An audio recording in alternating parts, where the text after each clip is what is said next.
അപ്പോൾ എല്ലാവർക്കും ഒരിക്കൽ കൂടി ഇൻസ്പയർ ടെക്നിക്കൽ PSCയിലേക്ക് സ്വാഗതം. അപ്പോൾ നമ്മൾ ഇന്നത്തെ ഈ സെക്ഷനിൽ നമ്മൾ ഡിസ്കസ് ചെയ്യാൻ പോകുന്ന ടോപ്പിക് എന്ന് പറയുന്നത് നമ്മുടെ ട്രേഡ്സ്മാൻ സ്മിത്ത് പരീക്ഷയ്ക്ക് നമ്മൾ എക്സാമിനോട് ഏകദേശം അടുത്തു. അപ്പോൾ വളരെ ഇമ്പോർട്ടൻ്റ് ആയിട്ടുള്ള കുറേ പോയിന്റ്സ് നമുക്ക് റാൻഡം ആയിട്ട് എന്ത് ചെയ്യാം, ഒന്ന് റിവൈസ് ചെയ്യാം. ഒരു എന്താ പറയുക, ഒരു മെമ്മറി ടിപ്പ് പോലെ നമുക്ക് കുറച്ച് നേരം എന്ത് ചെയ്യാം, എല്ലാ പോയിന്റ്സും നമുക്ക് ജസ്റ്റ് ഒന്ന് പറഞ്ഞ് പോവാം. ഓക്കെ, അപ്പോൾ ഈ ഫസ്റ്റ് ഓഫ് ഓൾ നമ്മൾ പഠിച്ചു തുടങ്ങിയപ്പോൾ തന്നെ നമുക്ക് ഒരു സ്റ്റാർട്ട് ചെയ്ത് എന്തിനായിരുന്നു, ferrous and non ferrous metals എന്നായിരുന്നു. ഇപ്പോൾ ferrous and non ferrous metals എന്ന് പറഞ്ഞാൽ എല്ലാവർക്കും അറിയാം. ഫെറസ് മെറ്റൽ എന്ന് പറഞ്ഞാൽ എന്താണ്, അയൺ ആയിരിക്കും ഒരു മെയിൻ എലമെന്റ് എന്ന് പറയുന്നത് അല്ലേ. അപ്പോൾ ഇതിൽ അടങ്ങിയിരിക്കുന്ന എമൗണ്ട് ഓഫ് കാർബൺ, ഇതിലുള്ള അലോയിങ് എലമെന്റ്സ് ഒക്കെ ആയിരിക്കും ഇതിന്റെ പ്രോപ്പർട്ടീസിനെ ഡിപ്പെൻഡ് ചെയ്യുന്നത്.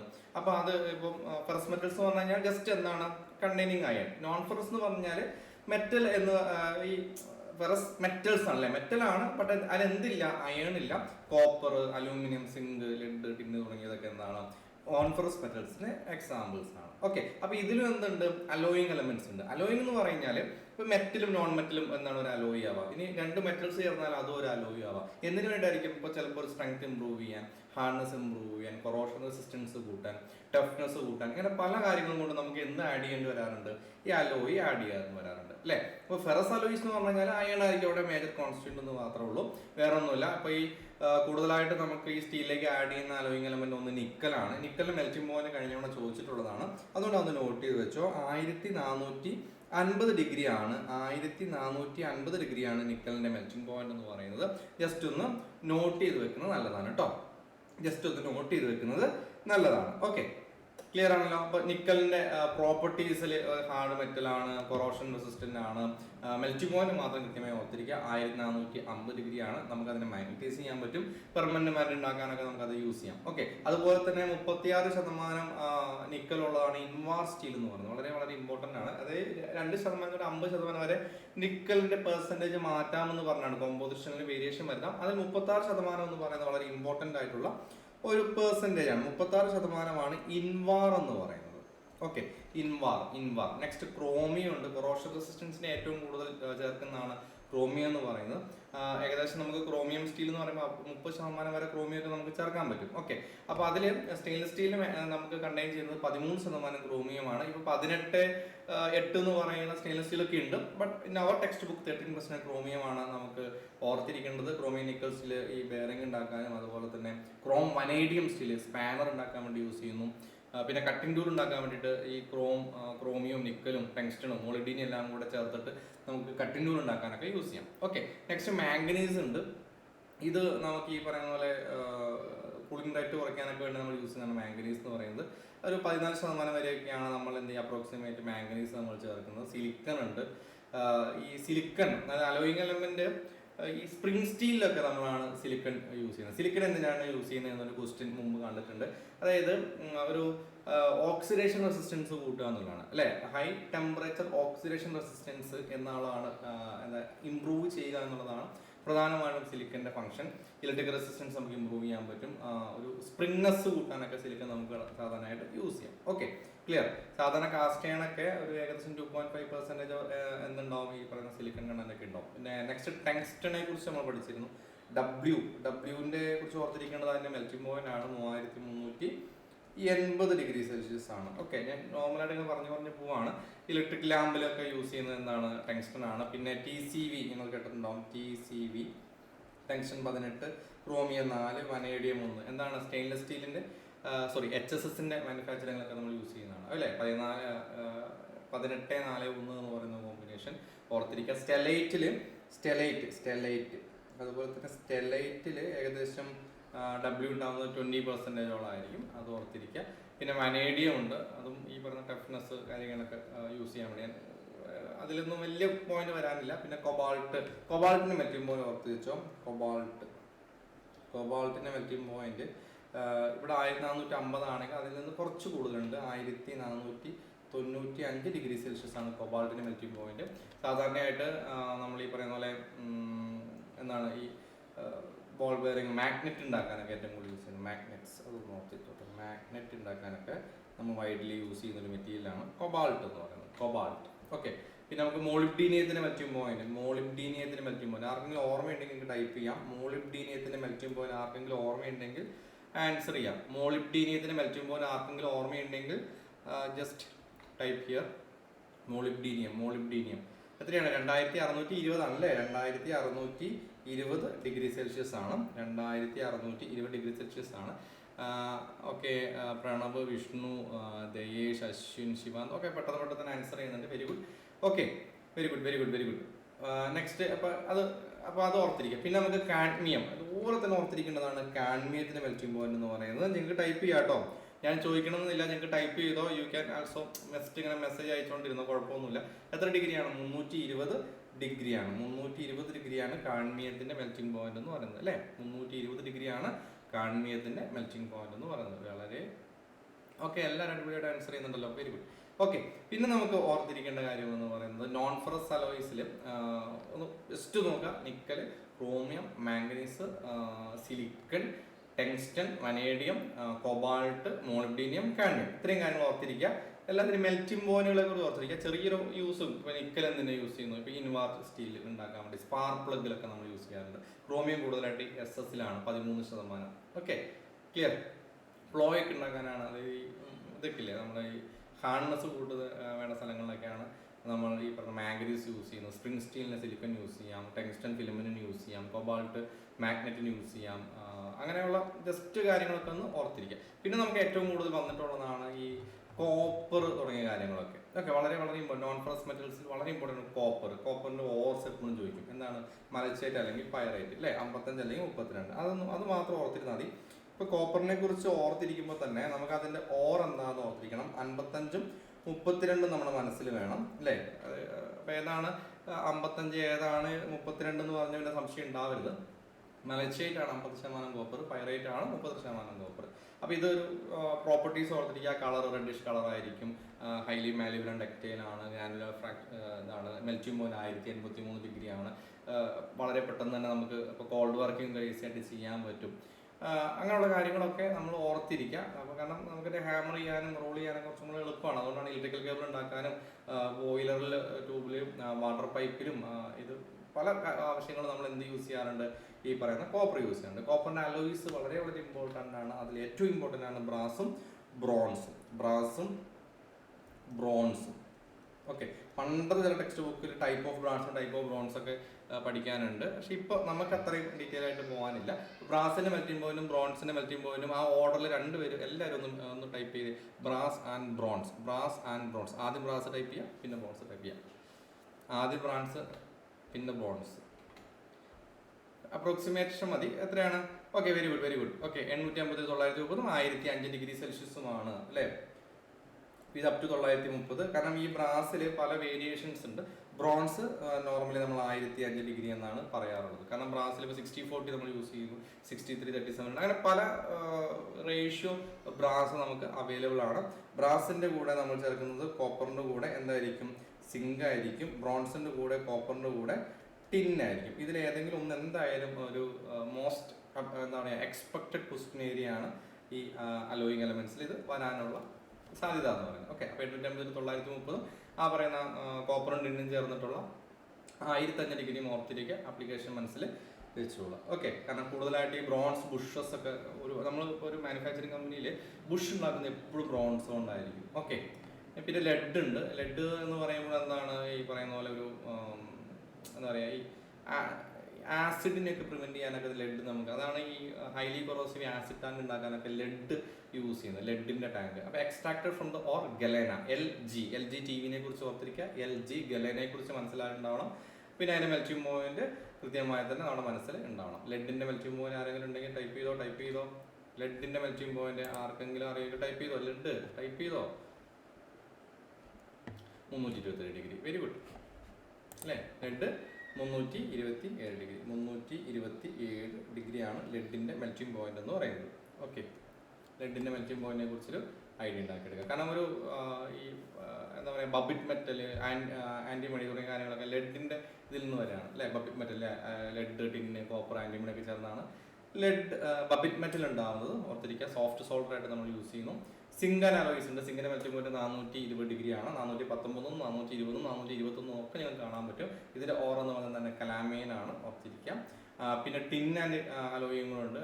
ടിന്നിൻ്റെ ടിൻ സ്റ്റോൺ അറിയപ്പെടുന്ന വേറെ പേരാണ് ഈ കാസിട്രൈറ്റ് എന്ന് പറയുന്ന ഒരു പേരും കൂടെ അറിയപ്പെടും. നിങ്ങൾക്ക് ഈ ഇപ്പോൾ അതിൻ്റെ സ്പെല്ലിംഗ് പഠിക്കണമെന്ന് ഞാൻ പറയില്ല, നിങ്ങൾക്ക് കാസിട്രൈറ്റ് ആ ഒരു ഇത് കിട്ടിയാൽ മതി അല്ലേ. കാസിട്രൈറ്റ് എന്ന് പറഞ്ഞു കഴിഞ്ഞാൽ എന്താണ്, നമ്മുടെ ടിന്നിൻ്റെ ഓറാണെന്ന് ഓർത്തിരിക്കുക. ടിൻ സ്റ്റോൺ തന്നെയാണ് കാസിട്രൈറ്റ് എന്ന് അറിയപ്പെടുന്നത്. 231 ഡിഗ്രിയാണ്, 231 ഡിഗ്രിയാണ് ടിന്നിൻ്റെ മെൽറ്റിംഗ് പോയിന്റ് എന്ന് പറയുന്നത്. അപ്പം tin plus copper bronze, tin plus lead soft സോൾഡറാണ്, ടിന്ന് ലെഡ് ആൻറ്റിമണി ബബിറ്റ് മെറ്റലാണ്. അത് എപ്പോഴും മനസ്സിലാക്കി വെക്കണം. അലൂമിനിയത്തിൻ്റെ മെൽറ്റിംഗ് പോയിന്റ് ഇടയ്ക്ക് ചോദിക്കാറുണ്ട്. 660 ഡിഗ്രിയാണ്. ഓർ എന്ന് പറയുന്നത് ബോക്സൈറ്റ് ആണ്. ഓക്കെ, അപ്പോൾ copper, brass, bronze, lead, zinc, tin, aluminium, അതിൻ്റെ മെൽറ്റിംഗ് പോയിന്റ്, അതിൻ്റെ ബേസിക് ആപ്ലിക്കേഷൻ നിർബന്ധമായിട്ടും മനസ്സിൽ ഉണ്ടാവണം. ഓക്കെ, ക്ലിയർ ആണല്ലോ? ഞാനിപ്പം പറഞ്ഞ കാര്യം ക്ലിയർ ആണല്ലോ? പിന്നെ നമ്മൾ കാസ്റ്റ് അയണിനെ കുറിച്ച് പഠിച്ചു. പിന്നെ നമ്മൾ ഇതിലേക്ക് വന്നു അല്ലേ. അപ്പോൾ അതിൽ ആദ്യം നമ്മൾ കാസ്റ്റ് അയണിനെ കുറിച്ച് പഠിച്ചു. പിന്നെ നമ്മൾ റൗട്ട് അയണിനെ കുറിച്ച് പഠിച്ചു. പിന്നെ നമ്മൾ HSSനെ കുറിച്ച് പഠിച്ചു. പ്ലെയിൻ കാർബൺ സ്റ്റീലിനെ കുറിച്ച് പഠിച്ചു. ഓക്കെ, അപ്പോൾ ഇതിൽ നമ്മൾ കാസ്റ്റ് അയൺ എന്ന് പറഞ്ഞാൽ നമുക്ക് എല്ലാവർക്കും അറിയാം, ഒരു കമ്പൈൻ കാർബൺ എന്ന് പറഞ്ഞ ഫോമിൽ അത് ഉണ്ടാവുക അല്ലേ. Fe3C ആയിട്ടായിരിക്കും ഉണ്ടാവുക. വീണ്ടും നമ്മൾ അതിനെ ഫർദർ ക്ലാസിഫൈ ചെയ്ത് white cast iron, grey cast iron, mottled cast iron എന്നൊക്കെ പറഞ്ഞ് വീണ്ടും ഒരുപാടായിട്ട് തിരിച്ചു അല്ലേ. Grey alloy cast iron, chilled cast iron, malleable cast iron, nodular cast iron, white cast iron, പിന്നെ നമ്മളൊരു മെച്ചനേറ്റ് കാസ്റ്റ് അയൺ എന്നൊക്കെ പറഞ്ഞ് ഒരുപാട് ടൈപ്പായിട്ട് തിരിച്ചിരുന്നു. അപ്പോൾ ഫസ്റ്റ് ക്ലാസ്സിൽ നമ്മൾ എടുത്ത സമയത്ത് ഇച്ചിരി ഡീറ്റെയിൽ ആയിട്ടായിരുന്നു പോയിട്ടുണ്ടായിരുന്നത്.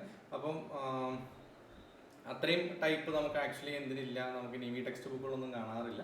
എങ്കിലും ഒന്ന് മനസ്സിലാക്കി വെക്കുക, ഈ ഗ്രേ കാസ്റ്റ് അയൺ ആണ് നമ്മൾ കൂടുതലായിട്ട് യൂസ് ചെയ്യുന്നത്. കാരണം ഗ്രേ കാസ്റ്റ് അയൺ എന്ന് പറയുന്നത് നമ്മളൊരു എന്താ പറയുക, ഒരു ഫ്രീ ഗ്രാഫൈറ്റ് ഫ്ലേക്സ് ആക്കിയിട്ടാണ് അത് ഉണ്ടാക്കിയെടുക്കുന്നത്. അപ്പോൾ അതുകൊണ്ട് തന്നെ ഇതിൻ്റെ ഒരു സ്ട്രക്ചർ എന്ന് പറയുന്നത് ഒരു ഗ്രാനുലാർ സ്ട്രക്ചർ ഉണ്ടായിരിക്കും. അപ്പോൾ ഈ ഫ്രീ ഗ്രാഫൈറ്റ് ഫ്ലേക്സ് ഇതിലുള്ളത് കൊണ്ട് തന്നെ നമുക്ക് എന്താണ് മെഷീനിങ് ഒക്കെ ചെയ്യാൻ നമുക്ക് പറ്റുന്ന എന്താണ് ഈ പറയുന്ന ഗ്രേ കാസ്റ്റ് അയൺ ആണ്.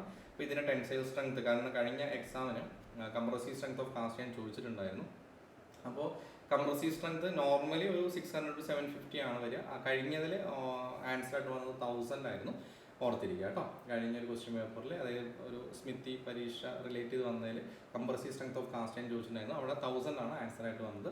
അപ്പോൾ അതിനെക്കാട്ടും കുറവായിരിക്കും എന്തുണ്ടാവുക ടെൻസൈൽ സ്ട്രെങ്ത് ഉണ്ടാവുക. സാധാരണഗതിയിൽ ഒരു 120 to 300 ആയിരിക്കും എന്തുണ്ടാവുക Nm/m². അത് KGF വരുമ്പോൾ ഡിവൈഡ് ബൈ 10 നിങ്ങൾ നോക്കുക, 12 to 13. അതുപോലെ തന്നെ നമ്മുടെ യൂണിറ്റ് KGF ആണെങ്കിൽ ജസ്റ്റ് ഡിവൈഡ് ബൈ 10, ഒന്നെങ്കിൽ Nm/m² ആയിരിക്കും, അല്ലെങ്കിൽ kgf/m² ആയിരിക്കും ഉണ്ടാവുക. Okay, clear? കാരണം ഇതിൻ്റെ കംപ്രസീവ് സ്ട്രെങ്ത് എന്ന് പറഞ്ഞു കഴിഞ്ഞാൽ actually it depends on the composition, it may vary. അപ്പോൾ നമുക്ക് ഒരു 600 to 1000 വരെ അത് അങ്ങോട്ടും ഇങ്ങോട്ടൊക്കെ വേരി ഒക്കെ ചെയ്യാം. അപ്പം നമ്മുടെ ഓപ്ഷനും കൂടെ നോക്കിയിട്ട് നമ്മൾ ആൻസർ ചെയ്യാൻ വേണ്ടി ശ്രദ്ധിക്കുക. ഓക്കെ, അപ്പോൾ ഇതിൻ്റെ മെൽറ്റിംഗ് പോയിന്റ് എന്ന് പറയുന്നത് ഒന്ന് പറഞ്ഞേ, കാസ്റ്റ് അയണിൻ്റെ മെൽറ്റിംഗ് പോയിന്റ് എന്ന് പറയുന്നത് ഒരു റേഞ്ച് പറഞ്ഞാൽ മതി. കാസ്റ്റ് അയണിൻ്റെ മെൽറ്റിംഗ് പോയിന്റ് നമ്മൾ PSC തമ്മിൽ വളരെ ഒരു അഭേദ്യ ബന്ധമുണ്ട്. ആൻസർ ചെയ്യാൻ പറ്റുമെങ്കിൽ ആൻസർ ചെയ്യാം. ഏകദേശം എത്ര വരും? അയൺ കാർബൺ ഡയഗ്രം പഠിച്ച സമയത്ത് 1150 ഡിഗ്രി എന്ന് പറയുന്ന ഒരു വാല്യൂ നമ്മൾ പഠിച്ചിട്ടുണ്ടായിരുന്നു അല്ലേ. 1150 ഡിഗ്രി സെൽഷ്യസ് എന്ന് പറയുന്ന ഒരു വാല്യൂ നമ്മൾ പഠിച്ചിട്ടുണ്ടായിരുന്നു, 1150. ഓക്കെ, ഓഫ് കോഴ്സ് 1147 നമ്മുടെ അയൺ കാർബണിലുള്ള വാല്യൂ ആണ്.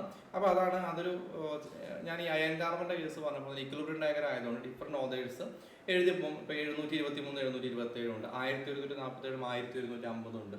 യുട്ടക്റ്റിക് പോയിന്റിന് ഇപ്പോൾ യുട്ടക്റ്റോഡ് പോയിന്റിന് 0.8ഉം 0.84ഉം ഇടുന്നവരുണ്ട്. അപ്പോൾ അത് നമ്മളൊരു റേഞ്ച് പോലെ പഠിക്കുക എന്നുള്ളതും, അതുപോലെ തന്നെ നമ്മൾ ആൻസർ ചെയ്യുന്ന സമയത്ത് എന്താണ് നമ്മുടെ ഓപ്ഷൻ എന്ന് മനസ്സിലാക്കി ചെയ്യാം.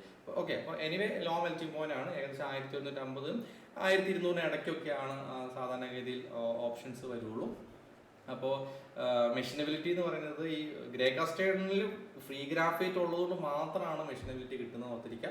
അപ്പോൾ ഇതിൻ്റെ പ്രത്യേകതയുണ്ട്, ഗ്രാഫൈറ്റ് ഒരു ലൂബ്രിക്കൻ്റ് ആയിട്ട് ആക്ട് ചെയ്യും. അതുകൊണ്ട് സെൽഫ് ലൂബ്രിക്കേറ്റിംഗ് നാച്ചർ കൊടുക്കുന്നത്. അതുകൊണ്ടാണ് ഈ ഡ്രൈ എയർ കൊടുത്താൽ മതി എന്നൊക്കെ പറയുന്നത്. വേറെ കൂളൻ്റ് നമ്മൾ എവിടെയും കൊടുക്കേണ്ട കാര്യമില്ല. ഓക്കെ, അപ്പോൾ കാർബണിൻ്റെ ഫോം ഫ്രീ ഗ്രാഫൈറ്റ് ഫ്ലെക്സ് ആണ് തുടങ്ങിയ കാര്യങ്ങളൊക്കെ നോക്കിക്കുക. നോർമലി എന്താണ് അത് ബ്രിട്ടിൽ നാച്ചുറൽ ആയിരിക്കും ഉണ്ടാവുക. ഇനി വൈറ്റ് കാസ്റ്റ് എന്നൊരു സംഭവമുണ്ട്. വൈറ്റ് കാസ്റ്റ് എന്ന് പറയുന്നത് ഇതിൽ ഈ Fe3 കമ്പൈൻ ഫോമിലായിരിക്കും ഇതിലുണ്ടാവുക. ഫ്ലേക്സിന് പകരം ഈ കമ്പൈൻ ഫോമിലായിരിക്കും ഉണ്ടാവുക എന്ന് മാത്രമേ ഉള്ളൂ. ഓക്കെ, കാരണം ഈ മോൾട്ടൺ അയണിനെ റാപ്പിഡ്ലി കൂൾ ചെയ്യുന്നതുകൊണ്ടാണ് ഈ പറയുന്ന വൈറ്റ് കാസ്റ്റ് അയണൊക്കെ നമുക്ക് ഉണ്ടാവുന്നത്.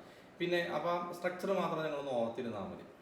ഏകദേശം അതിൻ്റെ ഹാർഡ്നെസ് ഒരു 400 to 600 pH ഒക്കെ ആയിരിക്കും വരിക. കാരണം നമ്മൾ മാർട്ടൺ സൈസ് സ്ട്രക്ചർ പഠിച്ച സമയത്ത് 650 to 750 അല്ലേ പഠിച്ചത്. അപ്പോൾ അതിൻ്റെ നിയർ ആയിട്ട് വരുന്ന ഒരു എന്തുണ്ട് നമ്മുടെ ഈ ഹാർഡ്നെസ് ഉള്ളൊരു സംഭവമാണത്. ഓക്കെ, സാധാരണ ഈ ക്രഷർ പാർട്ടുകൾ മിൽ റോളുകളിലൊക്കെ നമ്മൾ സാധാരണ ഇത് യൂസ് ചെയ്യാറുണ്ടെന്ന് മനസ്സിലാക്കുക. മാലിബിൾ കാസ്റ്റ് അയൺ എന്ന് പറഞ്ഞു കഴിഞ്ഞാൽ ഈ വൈറ്റ് കാസ്റ്റ് അയണിനെ ഹീറ്റ് ട്രീറ്റ് ചെയ്തുണ്ടാക്കുന്നത്. അതായത് ഓൾറെഡി ഈ വൈറ്റ് കാസ്റ്റ് അയൺ വളരെ എന്താണ് ബ്രിട്ടിലായിട്ട് നിൽക്കല്ലേ, അപ്പോൾ അതിന് കുറച്ച് ടഫ്നെസ് ആൻഡ് ഡക്റ്റിലിറ്റി ഇമ്പ്രൂവ് ചെയ്യാൻ വേണ്ടിയിട്ട് മാലിബിൾ കാസ്റ്റ് അയൺ എന്ന് പറയുന്നത് വൈറ്റ് കാസ്റ്റ് അയണിനെ ഹീറ്റ് ട്രീറ്റ് ചെയ്ത് ഉണ്ടാക്കുന്നതാണ്. Okay, clear. അതായത് സിമ്പിളായിട്ട് പറയുകയാണെങ്കിൽ ഇപ്പോൾ വൈറ്റ് കാസ്റ്റ് അയൺ അനീൽ ചെയ്ത് ഉണ്ടാക്കുകയാണെങ്കിൽ നമുക്ക് വേണമെങ്കിൽ പറയാം. ഓക്കെ, അത് ഏകദേശം ഒരു 60 to 90 hours എടുക്കുന്ന ഒരു ലോങ് പ്രോസസ്സാണ്. അറൗണ്ട് 900 ഡിഗ്രി സെൽഷ്യസിലൊക്കെയാണ് നമ്മൾ ഈ അനീലിംഗ് ചെയ്യാമെന്ന് ജസ്റ്റ് ഒന്ന് മനസ്സിലാക്കി വെക്കാം. ഓക്കെ, ക്ലിയർ ആണല്ലോ. അപ്പോൾ അത് ഒരു പിന്നെ ഡക്റ്റൈൽ അയൺ ഉണ്ട്, പിന്നെ ഈ ചില്ലറ്റ് കാസ്റ്റ് അയൺ ഉണ്ട്. ചില്ലറ്റ് കാസ്റ്റ് എന്ന് പറഞ്ഞാൽ ഈ ഔട്ടർ സർഫേസ് ഒറ്റയടിക്ക് ഒരു സഡൻ കൂൾ ചെയ്ത് കിട്ടുന്നതാണ്. റാപ്പിഡ് കൂളിംഗ് വഴി ഈ ഫ്രീ കാർബണിനെ കമ്പൈൻ കാർബൺ ആക്കി മാറ്റി എടുക്കുന്നതാണ്. അത് സർഫേസ് ഏരിയയിൽ മാത്രം ഉണ്ടാക്കിയെടുക്കുന്നതിനെയാണ് ഈ ചില്ലറ്റ് കാസ്റ്റ് അയൺ എന്നൊക്കെ നമ്മൾ പറയുന്നത്. ഓക്കെ, അപ്പോൾ അത്രയും ഈ കാസ്റ്റ് അയണിൻ്റെ ബേസിക് ആയിട്ടുള്ള കാര്യങ്ങളൊക്കെ നമ്മൾ എന്ത് ചെയ്യുക, ഓർത്തിരിക്കുക. അപ്പോൾ ഇതിൻ്റെ കൂടെ തന്നെയായിരുന്നു നമ്മൾ ഫർണസുകളെ കുറിച്ചും പഠിച്ചു പോയിട്ടുണ്ടായിരുന്നത്. അപ്പോൾ നമുക്ക് ഓർത്തിരിക്കുക, കാസ്റ്റ് അയൺ ഉണ്ടാക്കുന്ന ഫർണസ് എന്ന് പറയുന്നത് എന്താണ് പറഞ്ഞോ? കാസ്റ്റ് അയൺ ഉണ്ടാക്കുന്ന ഫർണസ് ഏതാണെന്ന് പറഞ്ഞോ? കാസ്റ്റ് അയൺ ഉണ്ടാക്കുന്ന furnace for producing cast iron ഏതായിരിക്കും? കുപ്പോളോ ഫർണസ് ആണ്. റൗട്ട് അയൺ ഉണ്ടാക്കുന്ന ഫർണസ് ഏതായിരിക്കും? റൗട്ട് അയൺ ഉണ്ടാക്കുന്ന furnace wrought iron. If suppose wrought iron reverberatory furnace അല്ലേ. ബ്ലാസ്റ്റിൽ നിന്ന് നമുക്ക് കിട്ടുന്നത് എന്തായിരിക്കും? ബ്ലാസ്റ്റ് ഫർണസിൽ നിന്ന് നമുക്ക് എന്താ കിട്ടുക? ബ്ലാസ്റ്റ് പിഗ് അയൺ അല്ലേ, പിഗ് അയൺ. ഇത് അങ്ങോട്ടും ഇങ്ങോട്ടൊന്നും മാറിപ്പോരുത് കേട്ടോ. വളരെ കാരണം അത് 2 തവണ നിങ്ങൾ ക്വസ്റ്റ്യൻ വായിക്കാണ്ട് ഈ ക്വസ്റ്റ്യൻ ഒന്ന് ആൻസർ ചെയ്ത് വളരെ സിമ്പിൾ ക്വസ്റ്റ്യൻ ആണ്. ബട്ട് എന്തിന് സാധ്യതയുണ്ട്? തെറ്റിപ്പോകാനുള്ള സാധ്യത വളരെ കൂടുതലുമാണ്. അപ്പോൾ ആ ഒരു കാര്യം നമ്മുടെ മനസ്സിൽ വേണം. കാരണം ബെസമർ പ്രോസസ്സ് പഠിച്ചു. ഈ ബെസമർ ഈ സ്റ്റീലിൻ്റെ മാനുഫാക്ചറിങ് പ്രോസസ്സിലാണ് ഈ ബെസമറൊക്കെ വരുന്നത് അല്ലേ. ബെസമർ പ്രോസസ്സ് ഉണ്ട്, LD പ്രോസസ്സ് ഉണ്ട്, ഇലക്ട്രിക് പ്രോസസ്സ് ഉണ്ട്, ഓപ്പൺ ഹെഡ് പ്രോസസ്സ് ഉണ്ട്. അവിടെ നമുക്ക് കുറച്ച് ടെമ്പറേച്ചർ കാര്യങ്ങളൊക്കെ പഠിക്കാനുണ്ടായിരുന്നു. ഈ ബ്ലോക്ക് പൈപ്പിൻ്റെ ഓപ്പറേഷനും കാര്യങ്ങളൊക്കെ ആയിട്ട്. അതായത് ഈ പിഗ് അയണിനെ ചാർജ് ചെയ്തിട്ട് ഈ ഇത് പിഗ് അയൺ ആണെന്നുണ്ടാകുന്ന ബ്ലാസ്റ്റ് ഫർണസ് ചെയ്യുന്നത്. അതിനെയാണ് നമ്മളൊരു കൺവേർട്ടറിലേക്ക് പോർ ചെയ്യുന്നത്. എന്നിട്ട് അവിടുത്തെ ഒരു ബ്ലോയിങ് ഓഫ് എയർ എന്ന് പറയുന്നത് ഏകദേശം 150-250 kN/m² ഈ ബ്ലാസ്റ്റ് ചെയ്യുക. 150 to 250 kN/m². Okay, clear. അത് ടോയേഴ്സ് വഴി പാസ് ചെയ്യുന്നു. അത് കഴിഞ്ഞിട്ട് ഇതിങ്ങനെ എന്താ പറയുക, അവിടെ ഒരു കൺവെർഷൻ നടക്കുന്നു. 3 സ്റ്റേജായിട്ടാണ് കൺവെർഷൻ നടക്കുക അല്ലേ. പ്രിലിമിനറി സ്റ്റേജ് ഉണ്ട്, ബോയിൽ സ്റ്റേജ് ഉണ്ട്, ഫിനിഷിംഗ് സ്റ്റേജ് ഉണ്ട്. അപ്പോൾ അതിൻ്റെ ടൈം നിങ്ങളൊന്ന് ജസ്റ്റ് ഓർത്തിരിക്കുക, ടെമ്പറേച്ചർ ഓർത്തിരിക്കുക. പ്രിലിമിനറി സ്റ്റേജിൻ്റെ ടെമ്പറേച്ചർ റേഞ്ച് ഏകദേശം 1250 തൊട്ട് 1525 ഡിഗ്രി സെൽഷ്യസ് ആണ്. അതിൻ്റെ ടൈം എന്ന് പറഞ്ഞാൽ ഏകദേശം 3 to 4 minutes ആണ്. നെക്സ്റ്റ് ബോയിൽ സ്റ്റേജ് വരുമ്പോൾ ഏകദേശം ഒരു 8 to 12 മിനിറ്റ് കൊണ്ട് തീരും. അവിടെയാണ് ഈ ബോയിൽ സ്റ്റേജിന് വേറൊരു പേര് പറയും. എന്താണെന്ന് ഓർമ്മയുണ്ടോ? ബോയിൽ സ്റ്റേജിന് വേറൊരു പേര് നമ്മൾ കൊടുത്തിട്ടുണ്ടായിരുന്നു. ബോയിൽ സ്റ്റേജിൻ്റെ അനദർ നെയിം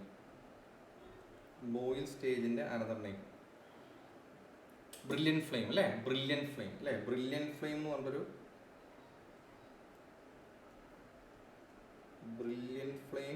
എന്ന് പറഞ്ഞിട്ടൊരു പേര് നമ്മൾ പഠിച്ചിട്ടുണ്ടായിരുന്നു അല്ലേ. ബ്രില്യൻ ഫ്ലെയിം, ബ്ലോയിങ് പീരീഡ് എന്ന് പറഞ്ഞിട്ട് ഒരു ഇത്. അവിടെയാണ് നമ്മൾ എന്ത് ചെയ്യുന്നത്, ഈ കാർബണിൻ്റെ ബേണിംഗ് ഓഫ് കാർബൺ നടക്കുന്ന ഒരു സ്റ്റേജ് എന്ന് പറയുന്നതാണ് അല്ലേ. ഈ മോൾട്ടൺ ബാത്തിൽ നിന്ന് കാർബൺ റിമൂവ് ചെയ്യുക എന്നുള്ളതാണ് ബോയിൽ സ്റ്റേജിൽ നടക്കുന്നത്. ഫിനിഷിംഗ് സ്റ്റേജ് എന്ന് പറയുന്നതാണ് പിന്നെ നെക്സ്റ്റ് വരുന്നത്.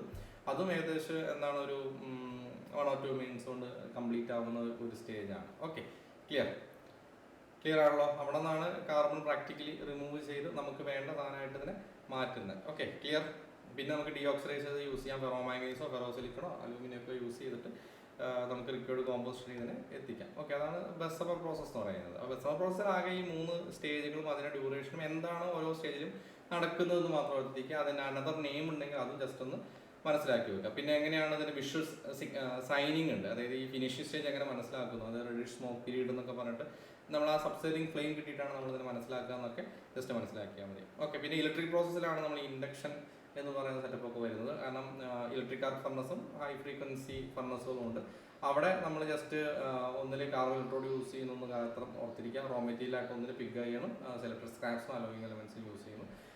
രണ്ടാമത്തേലും അതിൻ്റെ അളവ് ജസ്റ്റ് ഒന്ന് മനസ്സിലാക്കി വെക്കുന്നത് നല്ലതാണ്. ഈ ഇലക്ട്രിക് ഫർണസിൽ ഇലക്ട്രിക് ആർക്കും ഹൈ ഫ്രീക്വൻസിയിൽ സ്റ്റീൽ സ്ക്രാപ്പ് അയൺ ഓക്സൈഡ് മാത്രമേ ഉണ്ടാവുള്ളൂ. ഒന്നിൽ പിഗ് ആൻഡ് പ്ലസ് സ്ക്രാപ്പ് ആയിരിക്കും ഉണ്ടാവുക.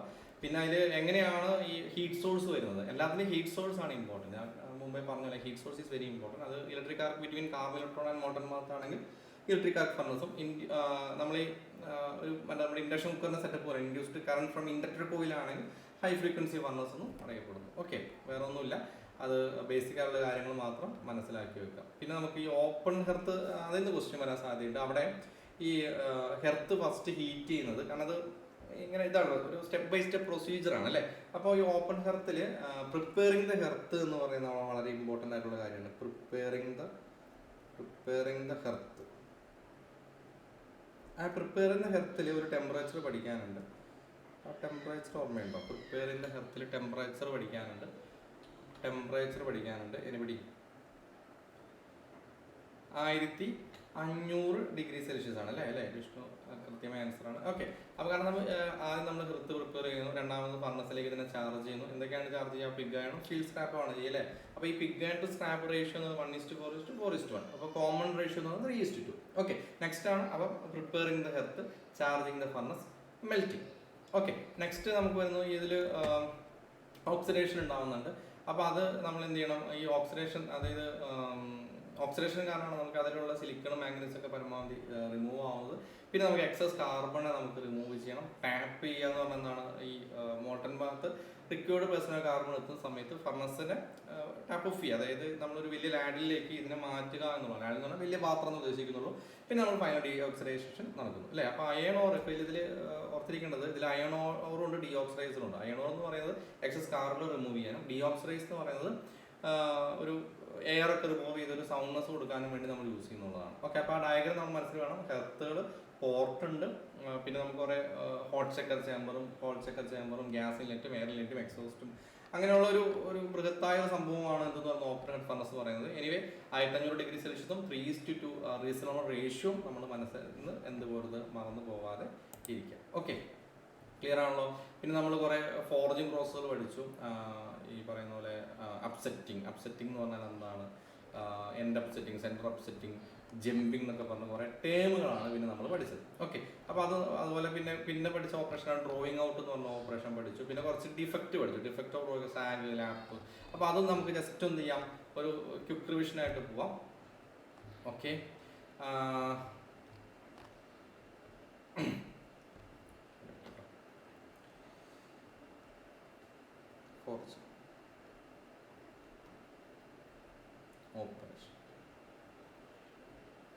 Forging operation. ഈ ഫോർജിങ് ഓപ്പറേഷൻ അത്ര വലിയ ഡിഫിക്കൽട്ട് ആയിട്ടുള്ളൊരു സംഭവമല്ല അല്ലേ. കാരണം നമ്മൾ ഫസ്റ്റ് പഠിച്ചത് എന്തായിരുന്നു? അപ്സെറ്റിംഗ് ആയിരുന്നു. അപ്സെറ്റിംഗ് എന്ന് പറഞ്ഞു കഴിഞ്ഞാൽ ഒന്നുമില്ല, നമ്മൾ ഇതിൻ്റെ എന്ത് കുറച്ചാൽ മതി? ക്രോസ് സെക്ഷൻ കുറയ്ക്കുന്നതിനെ നമുക്ക് അപ്സെറ്റിംഗ് എന്ന് പറയാം അല്ലേ. ക്രോസ് സെക്ഷൻ കുറയ്ക്കുന്നതിനെ നമുക്ക് അപ്സെറ്റിംഗ് എന്ന് പറയാം. അപ്സെറ്റിംഗ് എന്ന് പറഞ്ഞു കഴിഞ്ഞാൽ ഒരു ഫോർജിങ് ഓപ്പറേഷൻ ആണ്. ഫോർജിങ് എന്ന് പറഞ്ഞാൽ എന്താണ്? സിമ്പിൾ. നമ്മൾ ഫൈനൽ റിവിഷൻ ആണെങ്കിൽ അതിനെക്കുറിച്ചൊന്നും പറയുന്നില്ല, കാരണം ഒരു പർട്ടിക്കുലർ ടെമ്പറേച്ചറിന് മുകളിൽ മാത്രമേ നമുക്ക് നടക്കുള്ളൂ. അപ്പോൾ അപ്സെറ്റ് എന്ന് പറയുന്നത് ഫോർജിങ് ഓപ്പറേഷൻ ആണ്. ലെങ്ത് കുറയ്ക്കുന്നു, ക്രോസ് സെക്ഷൻ കൂട്ടുന്നു അല്ലേ. Shorter length, big diameter. ഇനി എൻഡ് അപ്സെറ്റ് എന്ന് പറഞ്ഞാൽ ഒരു സ്റ്റോക്ക് എന്ന് പറഞ്ഞാൽ വർക്ക് പീസാണ്. അതിന് എൻഡ് മാത്രം അപ്സെറ്റ് ചെയ്തതിന് എൻഡ് അപ്സെറ്റിംഗ്. സെൻറ്റർ അപ്സെറ്റിംഗ് എന്ന് പറഞ്ഞാൽ സെൻറ്റർ പോർഷൻ മാത്രമാണ്. ജമ്പിംഗ് എന്ന് പറഞ്ഞു കഴിഞ്ഞാൽ മൊത്തത്തിൽ ആ വർക്ക് പീസ് ചെയ്യുകയാണെങ്കിൽ അതിനെ നമുക്ക് ജമ്പിംഗ് എന്ന് പറയാം അല്ലേ. അതായത് ഇങ്ങനത്തെ ഒരു വർക്ക് പീസ് ഇത് ചെയ്ത് വരുന്ന സമയത്ത് ഇങ്ങനെ ഇതുപോലെ മൊത്തത്തിൽ വരികയാണെങ്കിൽ ദാറ്റ് ഈസ് കോൾഡ് ജമ്പിംഗ്. അപ്പോൾ എന്താണ് അപ്സെറ്റിംഗ് എന്ന് ഓർത്തിരിക്കുക. അപ്പോൾ അപ്സെറ്റിങ്ങിനെ കുറിച്ച് ഓർത്തിരിക്കണം. അതിനെ 3 end upsetting, centre upsetting, jumping. ഇത് 3-ന് ഏകദേശം ഒരു ക്വസ്റ്റ്യൻ ഉറപ്പാണ്. ജമ്പിങ് വളരെ സാധ്യത കൽപ്പിക്കുന്ന ഒരു ക്വസ്റ്റ്യൻ ആണ്. പിന്നെ ഇതിൽ ബക്ലിംഗ് വരാം. ബക്ലിംഗ് എന്ന് പറയുന്നത് എന്താണ്? ഒരു ബെൻഡ് ആവുന്നതിന് പറയുന്ന അല്ലേ. അപ്പോൾ ഈ സ്റ്റോക്കിന് ലെങ്ത് അതിൻ്റെ ഡയമീറ്ററൊക്കെ 2 to 2.5 ടൈംസ് കൂടുമ്പോഴാണ് എന്ത് സംഭവിക്കുക? ബക്ലിംഗ് ഒക്കെ വരിക. അതായത് വളഞ്ഞു പോവുക എന്നുള്ളതാണ് നമ്മൾ ഉദ്ദേശിക്കുന്നുള്ളൂ. അപ്പോൾ അതിന് ഒരുപാട് കാരണങ്ങളുണ്ട്. അപ്പോൾ അതിന് പ്രിവെൻഷനുണ്ട്. അതായത് ലെങ്ത് കറക്റ്റ് എത്തിക്കുക, കറക്റ്റായിട്ട് നമ്മൾ ഹാമർ ചെയ്യുമ്പോൾ റൊട്ടേറ്റ് ചെയ്യുക, കറക്റ്റായിട്ട് സ്ട്രൈക്ക് ചെയ്യുന്നത് സെൻറ്ററിലായിരിക്കുക, പിന്നെന്താണ് ത്രൂ ഔട്ട് കൃത്യമായിട്ട് ഹീറ്റപ്പ് ചെയ്യാൻ തുടങ്ങിയ കാര്യങ്ങളൊക്കെ. ഓക്കെ, അപ്പോൾ പിന്നെ നമുക്ക് ഫോൾഡ് എന്ന് പറയുന്ന ഡിഫക്റ്റ് വരാം. ഫോൾഡ് എന്താണ്? ഈ ബെൻഡ് പീസ് സ്ട്രെയിറ്റൻ ആകുമ്പോൾ വരുന്ന ഒരു റിങ്കിളാണ് എന്ന് പറയുന്നത് ഫോൾഡ് എന്ന് പറയുന്നത്. അപ്പോൾ അതും നമുക്ക് ഒരു എന്താ പറയുക, എക്സസീവ് ബെൻഡിങ് കൊടുക്കാതെ നമുക്ക് എന്ത് ചെയ്യാൻ പറ്റും? അത് ക്ലിയർ ചെയ്യാൻ പറ്റും. പിന്നെ സർഫേസ് ക്രാക്ക് ഉണ്ടാവും, ഇന്റർ ക്രാക്ക് ഉണ്ടാവും. അതായത് സർഫേസ് കറക്ക് എന്ന് പറഞ്ഞാൽ പുറമേ നിന്ന് കാണാം, ഇന്റർണൽ കറക്ക് എന്ന് പറഞ്ഞാൽ ഉള്ളിൽ നിന്നായിരിക്കും. അപ്പോൾ അത് സാധാരണ എന്താണ്, നമ്മൾ ഫോർജിൻ ടെമ്പറേച്ചറിലേക്ക് എത്താത്തതുകൊണ്ടൊക്കെയാണ് ഇങ്ങനെയുള്ള പ്രശ്നങ്ങളൊക്കെ വരിക. അതുപോലെ തന്നെ യൂണിഫോം ആയിട്ട് എല്ലായിടത്തും ഹീറ്റ് എത്തിയില്ലെങ്കിലും നമുക്ക് എന്ത് വരും, ഈ ഒരു പ്രശ്നങ്ങളൊക്കെ വരും. Okay, clear. അപ്പോൾ ഇത് സാധാരണ ഹാമറും ആൻവിലും യൂസ് ചെയ്തിട്ടാണ് ചെയ്യുക. ഹാമർ സ്ലഡ്ജ് ഹാമർ ആയിരിക്കും നമ്മൾ നോർമലി യൂസ് ചെയ്യുന്നത്. ആൻവിൽ എന്ന് പറഞ്ഞാൽ എന്താണ്, ഇതിനെ സപ്പോർട്ട് ചെയ്യുന്ന, നമ്മളെല്ലാം ഫോർജിങ് ഓപ്പറേഷൻ ചെയ്യുന്നത് എന്തിനു വേണം, ആൻവിലിൽ വെച്ചിട്ടാണ്. ഓക്കെ, ക്ലിയർ ആണല്ലോ. പിന്നെ ഡ്രോയിങ് ഔട്ട് എന്ന് പറഞ്ഞാൽ ഇതിന് നേരെ ഓപ്പോസിറ്റ്. അതായത് നമ്മൾ ക്രോസ് സെക്ഷൻ കൂട്ടുകയാണെങ്കിൽ ഇവിടെ നമ്മൾ വലിച്ചു കിട്ടുന്നതിനെയാണ് ഡ്രോയിങ് ഔട്ട് എന്ന് പറയുന്നത്. അപ്പം ഡ്രോയിങ് ഔട്ട് എന്ന് പറഞ്ഞാൽ ജസ്റ്റ് എന്താണ്, cross section of the piece കുറയ്ക്കുക, അല്ലെ, ക്രോസ് സെക്ഷൻ കുറയ്ക്കുക, length of the piece increase ചെയ്യുക എന്നുള്ളതാണ്. ഇത് നമ്മൾ ഇന്റർമീഡിയറ്റ് സ്റ്റെപ്സിലാണ് ചെയ്യുക, ഒറ്റയടിക്ക് നമ്മൾ കുറയ്ക്കാൻ നോക്കില്ല. അപ്പോൾ അതിനുവേണ്ടി നമ്മൾ ഫുള്ളർ യൂസ് ചെയ്യാം, സ്ലെഡ്ജ് ഹാമർ യൂസ് ചെയ്യാം, സ്പ്രെഡർ യൂസ് ചെയ്യാം. പിന്നെ നമുക്ക് അപ്പോൾ ഇതിനും കുറേ സ്റ്റെപ്പുകളുണ്ട്. അതായത് ആദ്യം നമ്മൾ സെറ്റിംഗ് ദ നെക്ക്, അല്ലേ, സെറ്റിംഗ് ദ സ്റ്റോക്ക്, അതായത് അതാണ് ഫസ്റ്റ് സ്റ്റെപ്പ് എന്ന് പറയുന്നത്. അതായത് ഒരു ഡ്രോയിങ്ങിന്റെ ഫസ്റ്റ് സ്റ്റെപ്പ് ഏതാണെന്ന് വേണമെങ്കിൽ ക്വസ്റ്റ്യൻ വരാം. സെറ്റിംഗ് ദ സ്റ്റോക്ക് ആണ്. Then necking. ഓക്കെ, അതായത് ആ ക്രോസ് സെക്ഷനെ നമ്മൾ ഒറ്റയടിക്ക് ചെയ്തെന്ന് പറഞ്ഞില്ല, അപ്പോൾ നെക്കിങ് ചെയ്യാം. നെക്സ്റ്റ് മൂന്നാമതാണ് ഫുള്ളറിങ് എന്ന് പറയുന്നത്, നാലാമതാണ് ഫിനിഷ്. അപ്പോൾ setting, necking, ഫുള്ളറിങ്, finishing may be ഒരു ക്വസ്റ്റ്യൻ കയറി വരാൻ സാധ്യതയുള്ള ഏരിയ ആണ്. പിന്നെ ഇതിൽ ഈ ഡ്രോയിങ് ഔട്ടിൽ വരുന്ന ഒരു പ്രൈം ഡിഫക്റ്റ് ആണ് സാഗ്. സാഗ് എന്ന് പറഞ്ഞാൽ എന്താണ്, സാഗ് അതായത് ഒരു സൈഡ് മാത്രം നമ്മൾ ഹാമർ ചെയ്യുന്നോട് വരുന്നതാണ്. അപ്പോൾ അങ്ങോട്ട് 180 ഡിഗ്രി അങ്ങോട്ടോട്ട് മറിച്ചുകൊണ്ട് ചെയ്ത് കഴിഞ്ഞാൽ സാഗ് ഒഴിവാകും. ലാപ്പ് വരാം, അതായത് എന്താണ്, ഒരു സർഫേസ് ഡിഫക്റ്റ് ആണ് ലാപ്പ് എന്ന് പറയുന്നത്. അപ്പം എന്താണ്, ഇംപ്രോപ്പർലി നമ്മൾ ഹാമർ പ്ലേസ് ചെയ്യുന്ന ലാപ്പ് ഉണ്ടാവുക. പിന്നെ ആക്സിൽ ക്രാക്ക് ഉണ്ടാവും. ആക്സിൽ ക്രാക്കിൻ്റെ ഒക്കെ ഒരുപാട് റീസൺസ് ഉണ്ട്. എന്നാൽ ഇന്റർമീഡിയറ്റ് സ്റ്റെപ്പ് കൊണ്ട്, അതായത് നമ്മൾ ഒറ്റയടിക്ക് കുറയ്ക്കാൻ നോക്കുമ്പോൾ ഈ പറയുന്ന പ്രശ്നം വരാം. അതുപോലെ തന്നെ കൃത്യമായ ടെമ്പറേച്ചർ എത്തിയില്ലെങ്കിൽ, എക്സസീവ് ഹൈ ടെമ്പറേച്ചർ ആണെങ്കിലൊക്കെ ഇങ്ങനെയുള്ള പ്രശ്നങ്ങൾ വരാം. ഓക്കെ, ഇന്റേണൽ ക്രാക്ക് എപ്പോഴും എന്തുകൊണ്ടായിരിക്കും, ടു ലോ ടെമ്പറേച്ചർ, അതായത് നമ്മൾ ഫോർജിൻ ടെമ്പറേച്ചർ എത്താണ്ട് വരുമ്പോഴാണ് ഇന്റേണൽ ക്രാക്ക് ഉണ്ടാവുക. ഓക്കെ, അപ്പം ഓപ്പറേഷൻ ഡ്രോയിങ് ഔട്ടും അതുപോലെ തന്നെ അപ്സെറ്റിങ് വളരെ വളരെ വളരെ ഇമ്പോർട്ടൻ്റ് ആണ്. അതിൻ്റെ എന്തും കൂടി ഇമ്പോർട്ടൻ്റ് ആണ് ഡിഫക്റ്റുകൾ, സാഗ്, ലാപ്പ്. അത് രണ്ടും ഓർത്തിരുന്നാൽ, സാഗ് ലാപ്പ് ഓർത്തിരിക്കുക. ലാപ്പ് എന്ന് പറഞ്ഞു കഴിഞ്ഞാൽ set hammer improperly placed on the stock.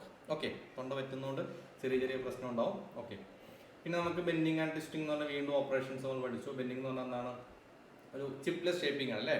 അതായത് നമ്മൾ ഇതിനെ വളച്ചെടുക്കുക എന്നുള്ളതാണ്. അപ്പം ഒരു കർവായിട്ട് ബെൻഡ് ചെയ്യാം, ആംഗിളിൽ ബെൻഡ് ചെയ്യാം, അതിന് ഈ ആൻവിലിന് എഡ്ജിൽ വെച്ചിട്ട് ചെയ്യാം. പിന്നെ പെഗ്സ് വെച്ചിട്ട്, അതായത് നമ്മളൊരു ഇത് പഠിച്ചിട്ടുണ്ടായിരുന്നു, ഇങ്ങനത്തെ ഒരു സംഭവം വെച്ചിട്ട് ഇതുപോലെയുള്ള പെഗുകളുടെ ഇടയിൽ വെച്ചിട്ട് നമുക്ക് ഇതിനെ ബെൻഡ് ചെയ്യാം. ഇതിനാണ് പെഗ്സ് എന്ന് പറയാം, പെഗ്സ്. ഓക്കെ, അപ്പോൾ ഇങ്ങനെ പല രീതിയിൽ നമുക്ക് എന്ത് ചെയ്യാൻ പറ്റുമായിരുന്നു, നമുക്കിതിനെ ബെൻഡ് ചെയ്യാം.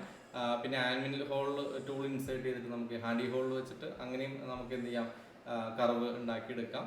പിന്നെ ഫോർക്ക് ടൂൾസ് യൂസ് ചെയ്യാം, ബോർഡ് സൈസസ് യൂസ് ചെയ്യാം, ബെൻഡിങ് ഡൈസ് യൂസ് ചെയ്യാം. പിന്നെ ട്വിസ്റ്റിംഗ് എന്ന് പറഞ്ഞു കഴിഞ്ഞാൽ എപ്പോഴും നമ്മൾ ഒരു സൈഡ് ഒരു അഡീഷണൽ സ്ട്രെങ്ത് കൊടുക്കുന്ന ഒരു ഇതാണ്, ഒരു ഡെക്കറേറ്റീവ് പാറ്റേൺ ഉണ്ടാക്കിയെടുക്കുന്നു. അപ്പോൾ അതിൻ്റെ ഉദ്ദേശം എന്ന് പറയുന്നത് എന്താണ്, അഡീഷണൽ സ്ട്രെങ്ത് ഈ വർക്ക് പീസിന് കൊടുക്കുക എന്നുള്ളതാണ്.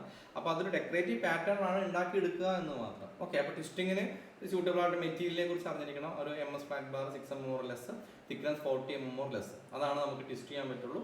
അതുപോലെ തന്നെ സ്ക്വയർ റോഡുകൾ നമുക്ക് ട്വിസ്റ്റ് ചെയ്യാം. അതുപോലെ ഒരു അതിൻ്റെ ഹീറ്റ് റിക്വയർമെൻറ്റിനെ കുറിച്ച് ധാരണയാണ്. Up to 12 mm diameter stock ആണെങ്കിൽ നമുക്ക് എന്താണ് ഹീറ്റിംഗ് ഇല്ലാണ്ട് തന്നെ ട്വിസ്റ്റ് ചെയ്യാമെന്നാണ് പറയുന്നത്.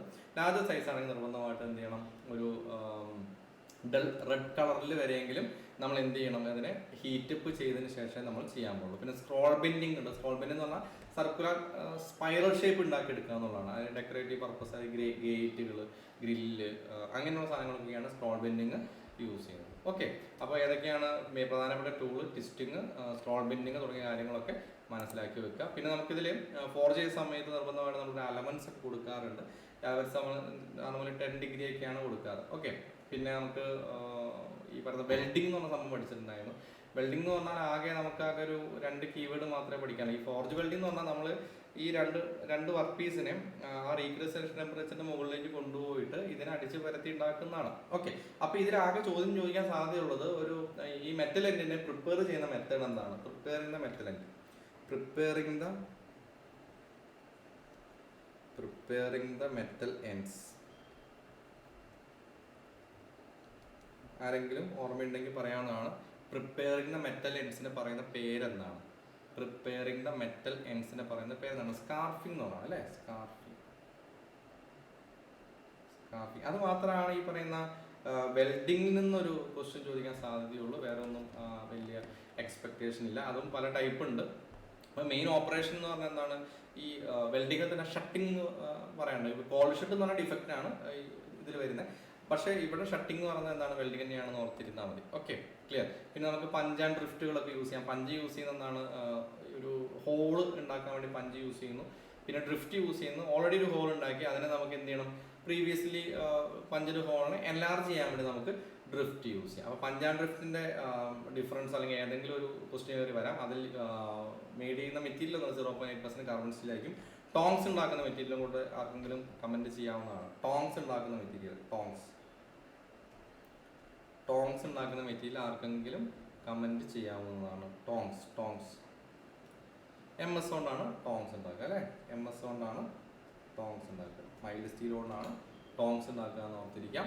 അപ്പം ഈ പഞ്ച് ആൻഡ് ഡ്രിഫ്റ്റ് ഓർത്തിരിക്കുക, ടോങ്സ് ഓർത്തിരിക്കുക, മെറ്റീരിയൽ കൃത്യമായി തന്നെ മനസ്സിലാക്കി വെക്കാം. ഓക്കെ, പിന്നെ നമ്മൾ ഹാർനസ് ടെസ്റ്റിംഗ് മെത്തേഡുകളെ കുറിച്ച് പഠിച്ചിട്ടുണ്ടായിരുന്നു. അപ്പോൾ അതിന് കുറേ ബ്രിഡൽ ഉണ്ടായിരുന്നു, വിക്കേഴ്സ് ഉണ്ടായിരുന്നു, റോക്ക്വെൽ ഉണ്ട്, ഷോർ മെത്തേഡ് ഉണ്ട്. ഓക്കെ, അപ്പോൾ എല്ലാത്തിനും ക്ലാസ് ഡീറ്റെയിൽ ആയിട്ട് തന്നെ കണ്ടിട്ടുണ്ടാവുമെന്ന് വിചാരിക്കുന്നു.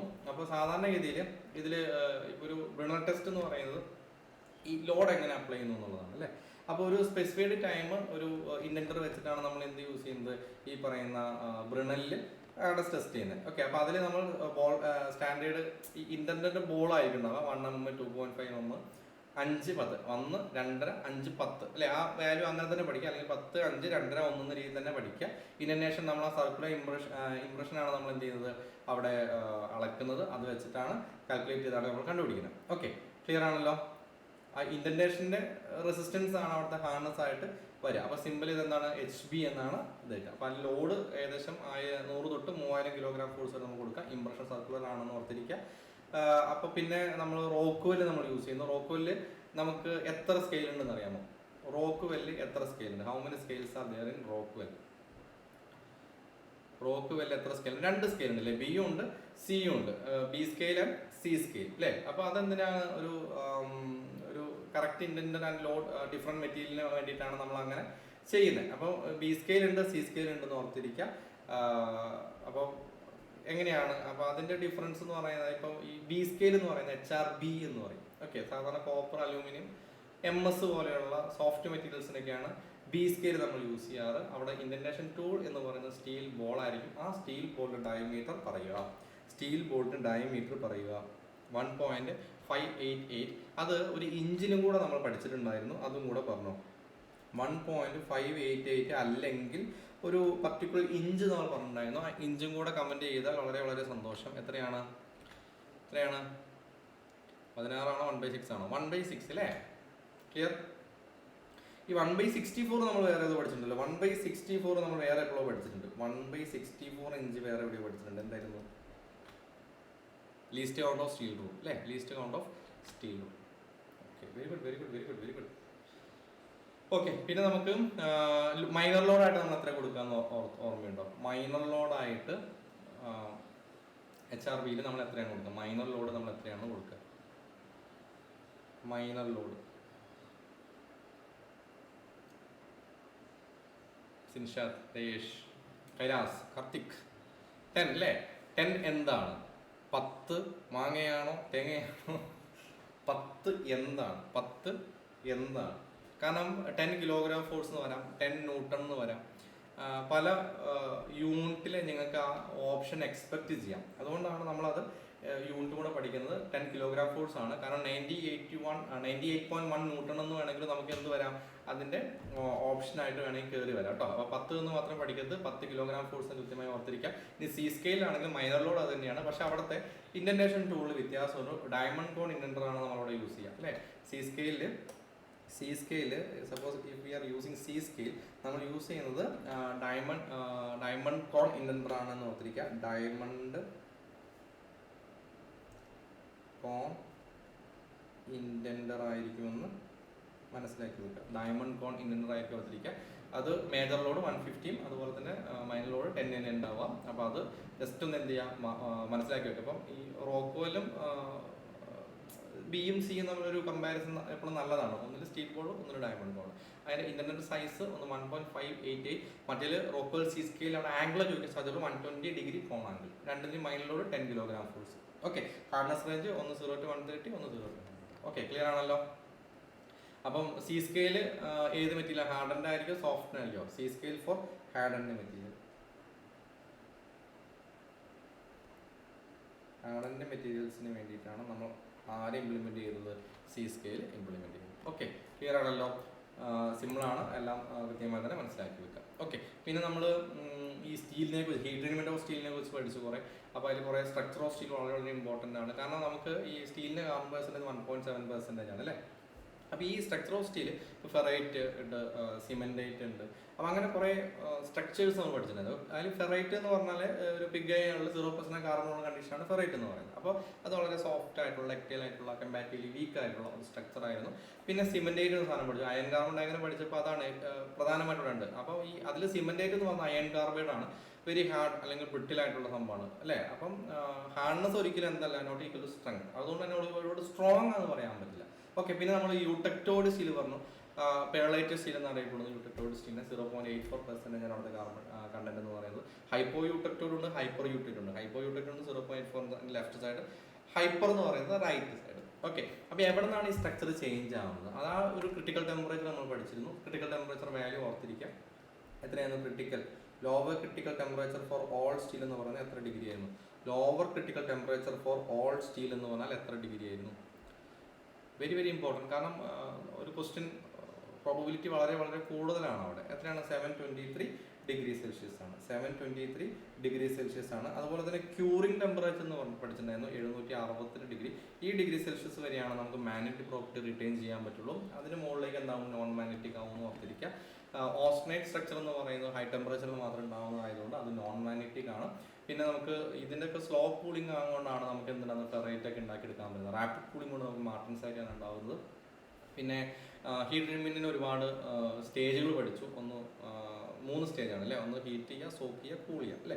അപ്പോൾ അതിൽ ഉണ്ടാകുന്ന വ്യത്യാസം കൊണ്ടാണ് ഹാർഡനിങ് എന്ന് പറയുന്ന സംഭവം ഉണ്ടാകുന്നത്, അനീലിംഗ് എന്ന സംഭവം നോർമലൈസ് ഉണ്ടാകുന്നത്. ഓക്കെ, ഹാർഡനിങ് എന്ന് പറയുന്നത് നമ്മളെപ്പോഴും കൂളിംഗ് റേറ്റ് കൂടുതൽ കൊടുക്കുന്നു. ടെമ്പറിംഗ് എന്ന് പറയുന്നത് ഹാർഡനിങ്ങിൻ്റെ ഒരു ശേഷം ചെയ്യുന്ന ഒരു പ്രോസസ്സാണ് ടെമ്പറിങ്. അതായത് ഈ ഹാർഡനിങ് കൊണ്ടുണ്ടാകുന്ന എക്സ്ട്രീം ബ്രിട്ടിൽനെസ് ഒഴിവാക്കുക എന്നുള്ളതാണ് ടെമ്പറിങ്ങിൻ്റെ ഉദ്ദേശം. അപ്പം അവിടെയാണ് നമുക്ക് ഷോക്ക് റെസിസ്റ്റൻസും ടഫ്നെസ്സും ഇൻക്രീസ് ചെയ്യുന്നത്. അനീലിംഗ് എന്ന് പറഞ്ഞു കഴിഞ്ഞാൽ സ്ട്രെയിൻ ആൻഡ് സ്ട്രെസ് റിലീവ് ചെയ്യാം, സ്ട്രെയിൻ ഹാൻഡ്നെസ് റിലീസ് ചെയ്യാം, മെഷീനബിലിറ്റി കൂട്ടുക, സ്റ്റീലിനെ സോഫ്റ്റൻ ചെയ്യുക എന്നുള്ളതാണ്. നോർമലൈസിംഗ് എന്ന് പറഞ്ഞു കഴിഞ്ഞാൽ ഈ സ്ട്രക്ചർ അതിനെ റീഫൈൻ ചെയ്യുക എന്നുള്ളതാണ് അല്ലേ. റീഫൈൻഡ് സ്ട്രക്ചർ ഓഫ് ദ സ്റ്റീലാണ് നോർമലൈസിങ്ങിൻ്റെ ഉദ്ദേശം ഓർത്തിരിക്കുക. അപ്പോൾ മാർട്ടിൻസൈറ്റ് ഉണ്ടാകുന്നപ്പോഴും റാപ്പിഡ് കൂളിംഗ് കൊണ്ടായിരിക്കും എന്ന് മനസ്സിലാക്കുക. അപ്പോൾ ഹാർഡനിങ്, ടെമ്പറിങ്, അനീലിംഗ്, നോർമലൈസിങ് വളരെ വളരെ ഇമ്പോർട്ടൻ്റ് ആണ്. കാരണം ഇതിൻ്റെ ക്വസ്റ്റ്യൻ എപ്പോഴും കുറച്ച് വളരെ ഒരേപോലെ വരുമെങ്കിലും തെറ്റാനുള്ള സാധ്യത വളരെ കൂടുതൽ രീതിയിലുണ്ടാവുക. ഓക്കെ, അപ്പോൾ എപ്പോഴും നമ്മൾ LCT ആണ് അവിടെ ഏറ്റവും കൂടുതൽ ക്വസ്റ്റ്യൻ വരുന്നത്. LCTയുടെ പ്രത്യേകത എന്ന് പറയുന്നത് അവിടെയാണ് ഒരു ഓസ്റ്റനേറ്റിലേക്കുള്ള ഒരു ചേഞ്ച് നടക്കുന്ന ടെമ്പറേച്ചർ അതാണ് അല്ലേ. ക്ലിയർ? അതായത് ചേഞ്ചിങ് ടു ഓസ്റ്റനേറ്റ് സ്റ്റാർട്ട് ചെയ്യുന്ന ടെമ്പറേച്ചർ എന്നുള്ളതാണ് lower critical temperature. Upper critical temperature എത്തുമ്പോഴേക്കും ഓൾമോസ്റ്റ് എന്തായിട്ട് മാറിയിട്ടുണ്ടാവും? ഓസ്റ്റനേറ്റിലേക്ക് മൊത്തത്തിൽ മാറിയിട്ടുണ്ടാവും. ഓക്കെ, അപ്പോൾ അതൊരു ട്രാൻസിഷനാണ് ഈ LCT UCT എന്ന് പറയുന്നത്. Okay, clear? അപ്പോൾ കാർബൺ കണ്ടന്റ് മാറുന്നതിനനുസരിച്ച് upper critical temperature also will change. കാരണം ഒരു 0.84 ശേഷം മാറ്റം ഉണ്ടാവും. ഓക്കെ, ക്ലിയർ ആണല്ലോ. അയൺ കാർബൺ ഡയഗ്രം നമ്മൾ പഠിച്ചാണ്. X axis carbon content, Y axis ടെമ്പറേച്ചറൊക്കെ വെച്ച് നമ്മൾ കൃത്യമായി തന്നെ പഠിച്ചിട്ടുണ്ടായിരുന്നു. അത് ഓർത്തിരിക്കുക. അതിൽ ഒരുപാട് വാല്യൂസ് നമ്മൾ പഠിച്ചിട്ടുണ്ടായിരുന്നു. അതിൽ 1539 ഡിഗ്രി എന്ന് പറഞ്ഞാൽ മെൽറ്റിംഗ് പോയിന്റ് ഓർത്തിരിക്കുക. 0.84% എന്ന യൂടെക്ടോഡ് പോയിന്റും മനസ്സിലാക്കി വെക്കുക. ഓക്കെ, ക്ലിയർ ആണല്ലോ. അപ്പോൾ ഹീറ്റിംഗ് എങ്ങനെ ചെയ്യാം? അതായത് ഹീറ്റിംഗ് ഡിപ്പെൻഡ് ചെയ്യുന്ന ഏത് ഫർണസ് യൂസ് ചെയ്യുന്നു, ഏത് ഫ്യൂൽ യൂസ് ചെയ്യുന്നു, ടൈം എത്ര സമയം വെക്കുന്നു, എത്ര റേറ്റ് നമ്മൾ കൊടുക്കുന്നു. റേറ്റ് എന്ന് പറഞ്ഞാൽ വിത്തിൻ ടൈം നമ്മൾ എന്ത് ചെയ്യുന്നു എന്നുള്ളതാണ്. സോക്കിംഗ് എന്ന് പറയുന്നത് ഇതിൻ്റെ ഉള്ളിൽ ഈ ടെമ്പറേച്ചർ നമ്മൾ ചൂടാക്കിയില്ലേ, ആ ടെമ്പറേച്ചർ എല്ലായിടത്തും ഒരേപോലെ യൂണിഫോംലി ഡിസ്ട്രിബ്യൂട്ട് ആവേണ്ടതുണ്ട്. ഓക്കെ, അതിന് വേണ്ടിയിട്ടാണ് നമ്മൾ സോക്കിംഗ് ചെയ്യുന്നത് ഓർത്തിരിക്കുക. ഓക്കെ, അപ്പോൾ സോക്കിംഗ് ടൈമിൽ എന്തൊക്കെ ഡിപ്പെൻഡ് ചെയ്യാം? അതിൻ്റെ ക്രോസ് സെക്ഷനെ ഡിപ്പെൻഡ് ചെയ്യാം, അതിലെ കെമിക്കൽ കോമ്പോസിറ്റ് ഡിപ്പെൻഡ് ചെയ്യാം, ഈ ഫർണസിൽ നമ്മൾ എത്രത്തോളം വോളിയം ചാർജ് കൊടുത്തിട്ടുണ്ട്. ഇപ്പോൾ നമ്മളൊരു സംഭവം ഹീറ്റ് ട്രീറ്റ് ചെയ്യാൻ കൊടുത്തു കഴിഞ്ഞാൽ നമുക്ക് ഇപ്പോൾ ഒരു 10 വർക്ക് പീസായിട്ടൊന്നും ചിലപ്പോൾ ചെയ്യില്ല. കാരണം ഫർണസിന് മിനിമം കപ്പാസിറ്റി, ഇപ്പോൾ നമുക്ക് പലപ്പോഴും ഈ നട്ട് ബോൾട്ട് തുടങ്ങിയ സാധനങ്ങളൊക്കെ ഹീറ്റ് ട്രീറ്റ് ചെയ്ത് കിട്ടാൻ പറയും. അതായത് ഈ മാനുഫാക്ചറിങ് ഇൻഡസ്ട്രീസിലൊക്കെ. അപ്പോൾ നമ്മുടെ ചില സമയത്ത് നമുക്ക് സമയത്തിന് കിട്ടാത്തതിന് റീസൺ എന്ന് പറഞ്ഞാൽ ഫർണസിലേക്ക് മിനിമം ക്വാണ്ടിറ്റി ഉണ്ടെങ്കിൽ മാത്രമേ അവിടെ എന്ത് ചെയ്യുള്ളൂ, ചാർജ് ചെയ്യുള്ളൂ. അത്രയും കാലം ചിലപ്പോൾ അവരെന്ത് ചെയ്യും, അതിനെ ഹോൾഡ് ചെയ്യും. Okay, clear. അപ്പോൾ അത് വളരെ ഇമ്പോർട്ടൻ്റ് ആയിട്ട് നമ്മൾ അറിഞ്ഞിരിക്കേണ്ട ഒരു കാര്യമാണ്. അതുപോലെ ഒരു ജനറൽ ഗൈഡായിട്ട് നമ്മൾ പറഞ്ഞിരിക്കേണ്ടതിൻ്റെ ടൈം ഉണ്ട്. അതായത് ഇതെന്ന് പറയുന്നത് അത്ര സ്റ്റാൻഡേർഡ് ഒന്നുമല്ല. എന്താണ് ടെക്സ്റ്റ് ബുക്കിൽ വാല്യൂ ഓർത്തിരിക്കുക. കാർബൺ ലോ അലോയ് സ്റ്റീലിന് 5 minutes per 10 mm thickness ആണ്. ഹൈ അലോയ് സ്റ്റീലിന് 10 minutes per 10 mm thickness ആണ്. ഓക്കെ, അപ്പോൾ 5 minutes per 10 mm 10 minutes per 10 mm just ഓർത്തിരിക്കുക. ഇറ്റ് മേ ബി, അതായത് ഒരു ഒന്ന് ലോ അലോയ് സ്റ്റീലിലും ഒന്ന് ഹൈ അലോയ് സ്റ്റീലിനാണെന്ന് മനസ്സിലാക്കി വെച്ചാൽ മാത്രം മതി. ഓക്കെ, പിന്നെ നമുക്ക് പ്രീ ഹീറ്റിംഗ് ടെമ്പറേച്ചർ ആയിട്ട് കൊടുക്കുന്ന ഒരു 600 ഡിഗ്രി സെൽഷ്യസിലേക്കാണ് ഇന്റേണൽ ഷോക്ക് ഒഴിവാക്കാൻ അല്ലെങ്കിൽ ഇന്റേണൽ ക്രാക്ക് ഒക്കെ ഒഴിവാക്കാൻ നമ്മൾ അങ്ങനെ ചെയ്യുന്നത്. പിന്നെ കൊഞ്ചിങ് എന്ന് പറഞ്ഞാൽ സഡൻ കൂളിങ്ങിനെ പറയുന്ന പേരാണ് കൊഞ്ചിങ് എന്ന് പറയുന്നത്. ബ്രൈൻ സൊല്യൂഷനോ വാട്ടറോ ഓയിലോ ഒക്കെ യൂസ് ചെയ്ത് നമുക്ക് എന്ത് ചെയ്യാം, കൊഞ്ച് ചെയ്യാം. എയർ കൊഞ്ചിങ് ഉണ്ട്, പക്ഷെ നമ്മളങ്ങനെ യൂസ് ചെയ്യാറില്ല. ഒരു സ്ലോവസ്റ്റ് കൂളിംഗ് ആണ് സാധാരണ എയർ യൂസ് ചെയ്യുമ്പോൾ വരാറ്. ഓക്കെ, അപ്പോൾ ഏറ്റവും കൂടുതൽ ഒരു ബ്രൈൻ സൊല്യൂഷനാണ് സീഗർ കൊഞ്ചിങ് കൊടുക്കുന്നത്. സോഡിയം ക്ലോറൈഡ് സൊല്യൂഷൻ എന്ന് തന്നെ പറയാം. ഓക്കെ, വാട്ടർ കൊഞ്ചിങ് എന്ന് പറയുന്നത് സാധാരണ പ്ലെയിൻ കാർബൺ സ്റ്റീലിലൊക്കെ നമുക്ക് വാട്ടർ കൂളിംഗ് ആണ് സാധാരണ ചെയ്യാറ്. അപ്പോൾ അവിടെ നമ്മൾ എന്ത് ചെയ്യണം, വർക്ക് നിർബന്ധമായിട്ടും അജിറ്റേറ്റ് എന്ന് പറഞ്ഞാൽ അതിനെ റൊട്ടേറ്റ് ചെയ്തുകൊണ്ടിരിക്കണം. എങ്കിൽ മാത്രമേ നമുക്ക് എന്ത് ചെയ്യാൻ പറ്റുള്ളൂ, റേറ്റ് ഓഫ് കൂളിംഗ് കൂട്ടാൻ പറ്റുള്ളൂ. ഓയിൽ കൊഞ്ചിങ് എന്ന് പറഞ്ഞാൽ ഒരു എന്താ പറയുക, ലോ വിസ്കോസിറ്റി ഓയിൽ വെച്ച് നമ്മൾ ചെയ്യുന്നു എന്നുള്ളൂ. അപ്പോൾ അവിടെ കുറേ പ്രശ്നങ്ങളുണ്ട്. കാരണം അവിടെ സ്പെഷ്യൽ പ്രിവെൻഷനൊക്കെ ഉണ്ട്. കാരണം ഫയർ പോസിബിലിറ്റി ഉണ്ട്, അങ്ങനെയുള്ള കുറേ പ്രശ്നങ്ങളൊക്കെ ഉണ്ട്. ഓക്കെ, സാധാരണ ഏതെങ്കിലും ഓയിൽ നമ്മൾ യൂസ് ചെയ്തിട്ട് കാര്യമില്ല. സ്പെഷ്യൽ കൊഞ്ചിങ് ഓയിൽ തന്നെ യൂസ് ചെയ്യണം, അല്ലെങ്കിൽ സ്മോക്ക് വരും. അതുപോലെ അങ്ങനെ കുറേ പ്രശ്നങ്ങളും ഉണ്ടാവാനുള്ള സാധ്യതയുണ്ട്. Okay, clear. പിന്നെ ഒരു എയർ കൂളിംഗ് വെച്ച് ചെയ്യുന്ന ഒരു സ്പെഷ്യൽ അലോയ് സ്റ്റീൽസിൻ്റെ കൊഞ്ചിങ്ങിനൊക്കെയാണ് എയർ കൂളിംഗ് വരുള്ളൂ. പിന്നെ ഈ LCT UCT കേസ് പഠിച്ചപ്പോൾ നമ്മൾ ഓർത്തിരിക്കേണ്ടത് യൂടെക്ടോയിഡ് പോയിന്റിൽ LCT is equal to UCT ആയിരിക്കും. ഓക്കെ, ഞാൻ അത്ര ഓർഡർ ആയിട്ടൊന്നല്ല പറയുന്നത് കേട്ടോ. ഞാനിങ്ങനെ റാൻഡം ആയിട്ട് നമ്മൾ ഒരുപാട് പോയിന്റുകൾ ഇങ്ങനെ കേട്ട് പോവാണ്. അതങ്ങനെ തന്നെ മനസ്സിലാക്കി വെക്കുക. ഓക്കെ, പിന്നെ അലീനിങ്ങിനെ കുറിച്ചും കുറേ കാര്യങ്ങൾ പറയാനുണ്ട്. അതായത് അലീനിങ്ങിനെ കുറിച്ച് ഓർത്തിരിക്കേണ്ടത് അതിൻ്റെ ഫർണസ് ഏതാണ് എന്നുള്ളതാണ്, അല്ലേ. ഇപ്പോൾ ഹീറ്റിംഗ്, സോക്കിംഗ് ആൻഡ് കൂളിംഗ് ആണ്. അപ്പോൾ കൂളിംഗ് എങ്ങനെ ചെയ്യാം, ഒന്ന് ഡ്രൈ സാൻഡ് ചെയ്യാം, പിന്നെ ഡ്രൈ ലൈം ചെയ്യാം, ഡ്രൈ ആഷിൽ ചെയ്യാം, ഫർണസിൽ ചെയ്യാം. ഇതൊക്കെ നമുക്ക് എന്തായിട്ട് വരാം, ക്വസ്റ്റ്യൻ ആയിട്ട് വരാം. ഇനി ടെമ്പറേച്ചർ ഓർത്തിരിക്കുക. അതായത് ഇപ്പോൾ ഒരു ഹൈപ്പർ യൂട്ടക്ടോയിഡ് ആണെങ്കിൽ 32 അല്ല hypoeutectoid 30 to 50 degree above upper critical ടെമ്പറേച്ചറും, മറ്റേതാണെങ്കിൽ ഹൈപ്പർ ആണെങ്കിൽ 30 to 40 degree above lower critical ടെമ്പറേച്ചറാണ്. കാരണം ഇങ്ങനെയല്ലേ ഡയഗ്രാം വരുന്നത്, ഇപ്പം ഇങ്ങനെയാണ് വരിക. അപ്പോൾ 0.84 കഴിഞ്ഞാൽ ഇത് എന്തിനെക്കൊണ്ട് LCTക്ക് മുകളിൽ തന്നെ ഇത് ചെയ്താൽ മതി. ഇവിടെ ആകുമ്പോൾ UCTക്ക് മുകളിൽ നമ്മൾ എന്ത് ചെയ്യേണ്ടി വരും, ചൂടാക്കേണ്ടി വരും. Okay, clear. പിന്നെ അവിടുത്തെ cooling rate 100 to 150 degree per hour ആണെന്ന് മനസ്സിലാക്കി വെക്കുക. ഓക്കെ, ക്ലിയർ ആണല്ലോ. പാനീലിംഗ് ഓർത്തിരിക്കുക. പിന്നെ നമുക്ക് ഹാർഡനിങ് എന്ന് പറയുമ്പോൾ എന്താണ്, ഓട്ടോമാറ്റിക്കലി നമ്മൾ 30 to 50 ഡിഗ്രി അപ്പോൾ ക്രിട്ടിക്കൽ റേഞ്ചിൽ കഴിഞ്ഞിട്ട് റാപ്പിഡ് കൂളിംഗ് ആണ് ചെയ്യുക, കൊഞ്ചിങ് ആണ് ചെയ്യുക, അല്ലേ. ക്ലിയർ. പിന്നെ നമുക്ക് ക്വസ്റ്റ്യൻ വരാൻ സാധ്യതയുള്ളതാണ് നമ്മുടെ നോർമലൈസിങ്ങിൽ നമ്മൾ ഏത് കൂളിംഗ് മീഡിയമാണ്. ആർക്കെങ്കിലും പറയാമോ നോർമലൈസിങ്ങിൽ എന്തായിരിക്കും കൂളിംഗ് മീഡിയം എന്ന് പറയുന്നത്? നോർമലൈസിങ്ങിൽ എന്തായിരിക്കും കൂളിംഗ് മീഡിയം? നോർമലൈസിങ് എന്തായിരിക്കും കൂളിംഗ് മീഡിയം? നോർമലൈസിങ്ങിൽ എത്രയായിരിക്കും കൂളിംഗ് മീഡിയം? Normalising anybody?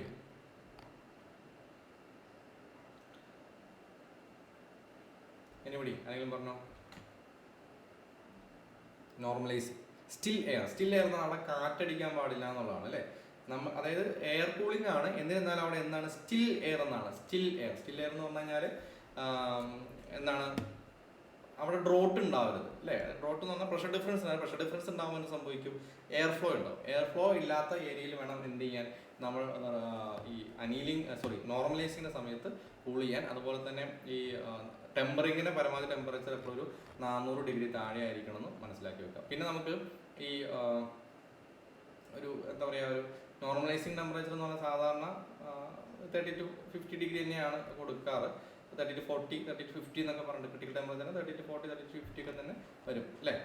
അപ്പോൾ ആ ഒരു റേഞ്ചും കൂടെ എന്ത് ചെയ്താൽ മതി, മനസ്സിലാക്കി വെക്കുക. ഇത്രയും കാര്യങ്ങൾ നിർബന്ധമായിട്ട് ഓർത്തിരിക്കുക. ഓക്കെ, പിന്നെ നമ്മൾ സർഫേസ് ഹാർഡനിങ്ങിനെ കുറിച്ച് പഠിച്ചു. സർഫേസ് ഹാർഡനിങ് എന്ന് പറയുന്ന ഒരു കോർ ഏരിയ എന്ന് പറയുന്നത് ടഫായിട്ടും പുറമെയുള്ള ഏരിയ എന്ന് പറയുന്നത് വിയർ റെസിസ്റ്റൻ്റ് ആക്കുക എന്നുള്ളതാണ്, അല്ലേ. അതായത് ഒരു ടഫ് ഷോക്ക് റെസിസ്റ്റൻറ്റ് കോറും ഹാർഡ് വിയർ റെസിസ്റ്റൻറ്റ് സർഫേസ് ഉണ്ടാക്കുന്ന പ്രോസസ്സിനെയാണ് സർഫേസ് ഹാർഡനിങ് എന്ന് പറയുന്നത്. അതിന് ഒരുപാട് പ്രോസസ്സ് ഉണ്ട്. കേസ് ഹാർഡനിങ് ഉണ്ട്, നൈട്രേറ്റിംഗ് ഉണ്ട്, ഫ്ലെയിം ഹാർഡനിങ് ഉണ്ട്, ഇൻഡക്ഷൻ ഹാർഡനിങ് ഉണ്ട്. ഓക്കെ, അപ്പോൾ ഈ കേസ് ഹാർഡനിങ് എന്ന് പറഞ്ഞു കഴിഞ്ഞാൽ ഒരു ലോ കാർബൺ സ്ലിപ്പ് 0.15% കാർബൺ ഒക്കെ ഉള്ള ഒരു ഏരിയ.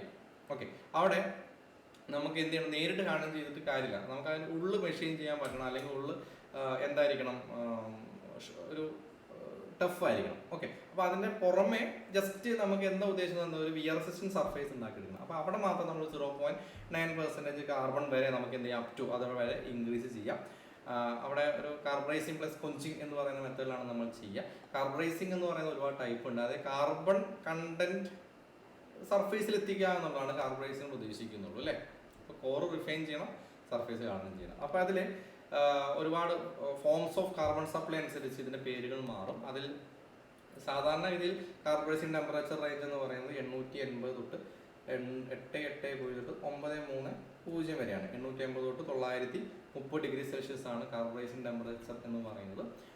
അപ്പോൾ അതിൽ പാക്ക് കാർബറൈസിങ് എന്ന് പറഞ്ഞു കഴിഞ്ഞാൽ എന്താണ്, ഒരു മെറ്റൽ ബോക്സിനുള്ളിൽ അടച്ചിട്ട് കാർബറൈസിങ് മീഡിയ കൊണ്ട് സറൗണ്ട് ചെയ്യുന്ന ഒരു രീതിയാണ്. ബോക്സ് സീലിംഗ് ആണ്. അവിടെ ഒരു എന്താ പറയുക, മെറ്റൽ ബോക്സിൽ സീല് ഫയർ ക്ലേ വെച്ചൊക്കെ സീൽ ചെയ്ത് കാർബൺ ഒരിക്കലും എന്തെങ്കിലും നോ കാർബൺ ക്യാൻ എസ്കേപ്പ് ആ രീതിയിൽ വേണം നമ്മളത് ചെയ്യാൻ. ഓക്കെ, ഉള്ളിലേക്ക് എയർ കയറരുത്, കാരണം ഡീകാർബണൈസേഷനും സംഭവിക്കരുത് അല്ലേ. ക്ലിയർ? ആ രീതിയിൽ വേണം ചെയ്യാൻ. പിന്നെ നമുക്ക് സോളിഡ് മെറ്റീരിയൽസിനായിട്ട് ഈ വുഡോ ലെതറോ ചാർക്കോളോ ഒക്കെ നമുക്ക് യൂസ് ചെയ്യാം. എനർജൈസറായിട്ട് ബേരിയം കാർബണേറ്റ് യൂസ് ചെയ്യാം. അത് വേണമെങ്കിൽ ഒരു ക്വസ്റ്റ്യൻ വരാം. ബേരിയം കാർബണേറ്റ്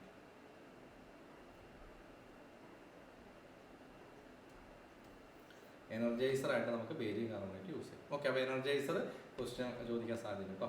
ഓക്കെ, അപ്പോൾ ഈ ഓക്കെ അത് ഓർത്ത് വെക്കുക. അപ്പോൾ കേസ് ഹാർഡനിങ് എന്ന് പറഞ്ഞാൽ എന്താണ്, മൊത്തം കമ്പോണൻറ്റ് നമ്മൾ എന്ത് ചെയ്യും, ഹീറ്റ് ചെയ്യും. അതുപോലെ തന്നെ പിന്നെ നമുക്ക് വരുന്നതാണ് ഈ പറഞ്ഞ നൈട്രേറ്റിംഗ്. ഓക്കെ, നൈട്രേറ്റിംഗ് എന്ന് പറഞ്ഞാൽ നൈട്രജൻ സർഫേസ് ഉണ്ടാക്കിയെടുക്കുക എന്നുള്ളതാണ്. Okay, clear? അപ്പോൾ 850 to 900 പ്രൊഡക്റ്റ് ചെയ്തത്. പിന്നെ നമുക്ക് ലിക്വിഡ് കാർബറൈസിങ് ചെയ്യാം. അതിൽ നമുക്ക് ഈ പറയുന്ന സോഡിയം കാർബണേറ്റോ, അതായത് സോഡിയം സയനൈഡോ ബേരിയം ക്ലോറൈഡോ ഒക്കെ വെച്ചിട്ട് നമുക്ക് എന്ത് ചെയ്യാം, കാർബറൈസ് ചെയ്യുന്ന മെത്തേഡാണ്.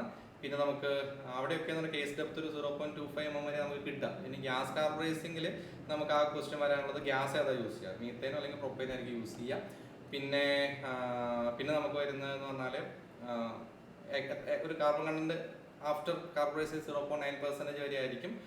കോറ് അതിൻ്റെ ഉള്ളിലേക്ക് വരുമ്പോൾ 0.15% ആയിരിക്കും. പിന്നെ നമുക്ക് പഠിക്കേണ്ട ഒരു വാല്യൂ എന്ന് പറയുന്നത് ഒരു കേസ് റിഫൈനിങ് ഉണ്ട്, കോർ റിഫൈനിങ് ഉണ്ട്. കോർ റിഫൈനിങ് ടെമ്പറേച്ചർ അത് കൊടുത്തിരിക്കും ഒരു 870 ഡിഗ്രി കോർ റിഫൈനിങ് ആണ്. പിന്നെ നമുക്ക് കേസ് റിഫൈനിങ് ഉണ്ട്. കേസ് റിഫൈനിങ് ടെമ്പറേച്ചർ ആർക്കും പറയാൻ പറ്റുമോ? കേസ് റിഫൈനിങ് ടെമ്പറേച്ചർ ആർക്കും പറയാൻ പറ്റുമോ? Case refining temperature, case refining, ഇത് കോർ റിഫൈനിങ് ട്രീറ്റ്മെന്റ് എന്ന് പറയാം. കേസ് റിഫൈനിങ് ടെമ്പറേച്ചർ ആർക്കെങ്കിലും? Case refining temperature 760. Sudheesh, Abhiram, Shivanth, Karthik, Vishnu. Okay, very good, very good. 760 degree celsius ആണ് അല്ലേ കേസ് റിഫൈനിങ്. ഓക്കെ, ടെമ്പറിങ് അത് കഴിഞ്ഞിട്ട് ടെമ്പറിങ് ചെയ്യും. 200 ഡിഗ്രി സെൽഷ്യസിനാണ് നമ്മൾ ടെമ്പറിങ് ചെയ്യാൻ ഓർത്തിരിക്കുക. ഓക്കെ, അപ്പോൾ ഇവിടുന്ന് സർഫേസ് ഏകദേശം ഒരു മാർട്ടക്സൈഡ് സ്ട്രക്ചറിലും ഉള്ളിൽ ഒരു പെർലൈറ്റ് സ്ട്രക്ചർ, ഒരു കോർ ഒരു ഫെറൈറ്റ് സ്ട്രക്ചറിലൊക്കെ ഉണ്ടാക്കിയെടുക്കുന്ന മെത്തേഡിനെയാണ് നമ്മൾ കേസ് സർഫേസ് ട്രീറ്റ്മെൻറ്റാണ് ഉദ്ദേശിക്കുന്നത്. അപ്പോൾ അതിൽ പ്രധാനമായിട്ടും ടെമ്പറേച്ചർ ഓർത്തിരിക്കുക 850 to 930, 870, 760, 200. ഓക്കെ, പിന്നെ നമ്മൾ പഠിച്ചതാണ് നൈട്രേറ്റിംഗ് എന്ന് പറയുന്നത്. ഗ്യാസ് നൈട്രേറ്റിംഗ് ടെമ്പറേച്ചർ ഓർത്തിരിക്കുക 500 ഡിഗ്രി സെൽഷ്യസ്. അവിടെ നൈട്രേറ്റിംഗിൽ ഏത് ഗ്യാസാണ്? NH3 ആണ്, അമോണിയ ഗ്യാസ് ആണ് നമ്മൾ സർക്കുലേറ്റ് ചെയ്യാമെന്ന് കൃത്യമായി തന്നെ മനസ്സിലാക്കി വെക്കുക. പിന്നെ നമുക്ക് ഈ പറയുന്ന സാൾട്ട് ബാത്തിനെ നൈട്രേറ്റ് ചെയ്യാം. അവിടെ നമുക്കൊരു ടെമ്പറേച്ചർ ഓർത്തിരിക്കണം 520 തൊട്ട് 570 ഡിഗ്രി സെൽഷ്യസ് ആണ്. അവിടുത്തെ കേസ് തിക്നെസ് ഓർത്തിരിക്കണം 0.01 തൊട്ട് 0.02 ആണ്. കാരണം ആ 0.01ഉം 0.02ഉം ഞാൻ പറഞ്ഞപ്പോൾ തന്നെ പറഞ്ഞിട്ടുണ്ടായിരുന്നു, നമുക്ക് ഈ പറയുന്ന വെർനിയർ കാലിപ്പറിൻ്റെ ആക്യുറസിയും മൈക്രോമീറ്ററിൻ്റെ ആക്യുറസിയും പോലെ നമുക്കത് എന്ത് ചെയ്യാം, പഠിച്ചു വെക്കാം എന്നുള്ളത് അല്ലേ. ക്ലിയർ? അപ്പോൾ അതാണ് കൂടുതലായിട്ട് ആ ഭാഗത്ത് നിന്ന് ക്വസ്റ്റ്യൻ വരാൻ സാധ്യതയുള്ളൂ. പിന്നെ ഫ്ലെയിം ഹാൻഡലിംഗ് എന്നൊക്കെ പറഞ്ഞു കഴിഞ്ഞാൽ ഒരു 0.35 to 0.7% ആയിരിക്കും നമ്മൾ എന്ത് ചെയ്യുന്നത്, കാർബൺ അവിടേക്ക് എത്തുക. അപ്പോൾ അവിടെ ഒരു സാധാരണ ഫുൾ ഹാർഡനിങ് ചെയ്യുന്നതിനേക്കാൾ ഒരു 50 ഡിഗ്രി സെൽഷ്യസ് ഹാർഡൻ ടെമ്പറേച്ചർ അവിടെ കൂടുതലായിരിക്കും മാത്രമേ ഉള്ളൂ. പിന്നെ സാധാരണ ഒരു എന്താ പറയുക, വലിയ ഈ ഫ്ലെയിം ഹാർഡനിങ് ചെയ്യാന്ന് പറഞ്ഞാൽ ഇപ്പോൾ ഈ ലെയ്ത്തിൻ്റെ ബെഡൊക്കെ ഇല്ല, അതുപോലെ വലിയ സർഫേസിലൊക്കെ ആയിരിക്കും നമ്മൾ എന്ത് ചെയ്യുള്ളൂ, ഈ പറഞ്ഞ ഫ്ലെയിം ഹാർഡനിങ് ചെയ്യുള്ളൂ എന്ന് മനസ്സിലാക്കി വെക്കാം. Okay, clear? ഓക്കെ. പിന്നെ ഇൻഡക്ഷൻ ഹാർഡനിങ് ഉണ്ട്. ഇൻഡക്ഷൻ ഹാർഡനിങ് എന്ന് പറയുന്നത് ഒരു വലിയ പാർട്ടിൻ്റെ ചെറിയ ഏരിയ ഒക്കെ ചെയ്യാനാണ് നമ്മൾ ഇൻഡക്ഷൻ ഹാർഡനിങ് കൂടുതലായിട്ട് ചെയ്യുന്നത്. അപ്പോൾ അവിടെ എന്ന് പറയുന്നത് ഒരു കുറച്ചുകൂടെ റാപ്പിഡ് ഹീറ്റിംഗ് പ്രോസസ്സാണ്. വളരെ പെട്ടെന്ന് നമുക്ക് പെട്ടെന്ന് ചെയ്യാൻ പറ്റുമെന്നുള്ളതാണ്. ഒരു ഹൈ ഫ്രീക്വൻസി കറണ്ടാണ് ഇൻഡക്ഷൻ കോയിൽ വഴി കടത്തിവിട്ടാണ് നമ്മൾ ചെയ്യുന്നത്.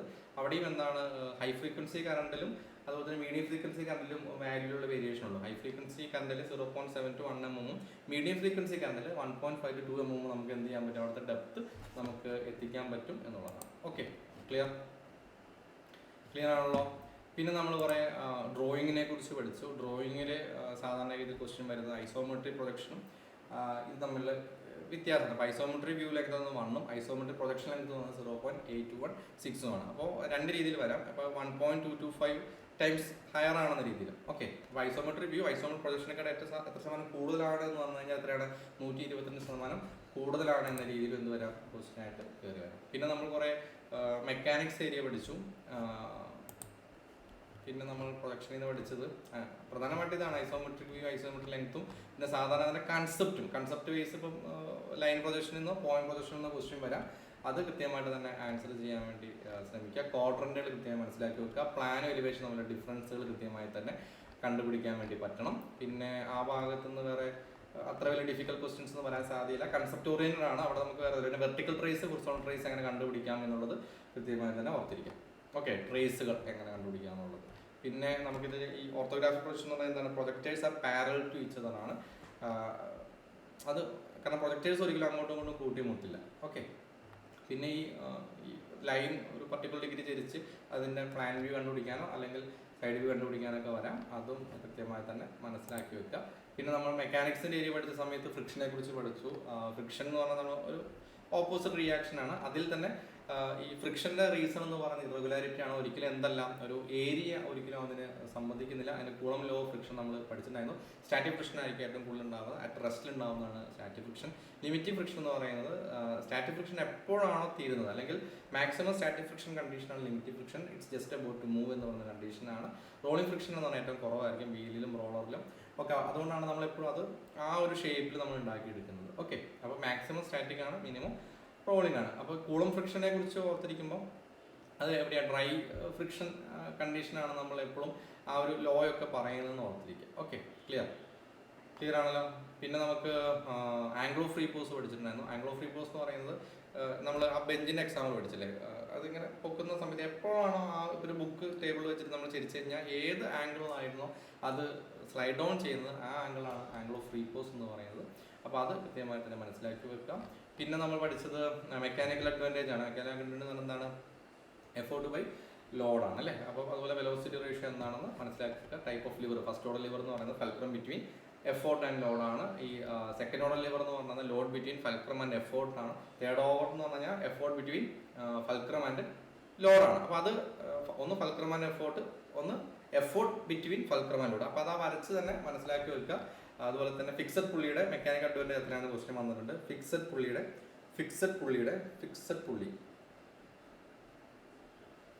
പുള്ളിയുടെ മെക്കാനിക്കൽ അഡ്വാൻറ്റേജ് എത്രയാണ്? ആരെങ്കിലും ഒന്ന് കമൻറ്റ് ചെയ്താൽ നല്ലതായിരുന്നു. ഫിക്സഡ് പുള്ളിയുടെ മെക്കാനിക്കൽ അഡ്വാൻറ്റേജ് എത്രയാണ്? മെക്കാനിക്കൽ അഡ്വാൻറ്റേജ് ഓഫ് ഫിക്സഡ് പുള്ളി 1 ആയിരിക്കും അല്ലേ. ലോഡ് ബൈ എഫോർട്ട് രണ്ടും ഒന്നല്ലേ വരുള്ളൂ. ഫിക്സഡ് പുള്ളിയാണ്. അപ്പോൾ അതിനെ മെക്കാനിക്കൽ അഡ്വാൻറ്റേജ് കൂട്ടാൻ വേണ്ടിയിട്ടാണ്. അപ്പോൾ എഫോർട്ട് കുറയ്ക്കുക. മെക്കാനിക്കൽ അഡ്വാൻറ്റേജ് കൂട്ടുക എന്ന് പറഞ്ഞാൽ എഫോർട്ട് കുറയുക എന്നുള്ളതാണ്.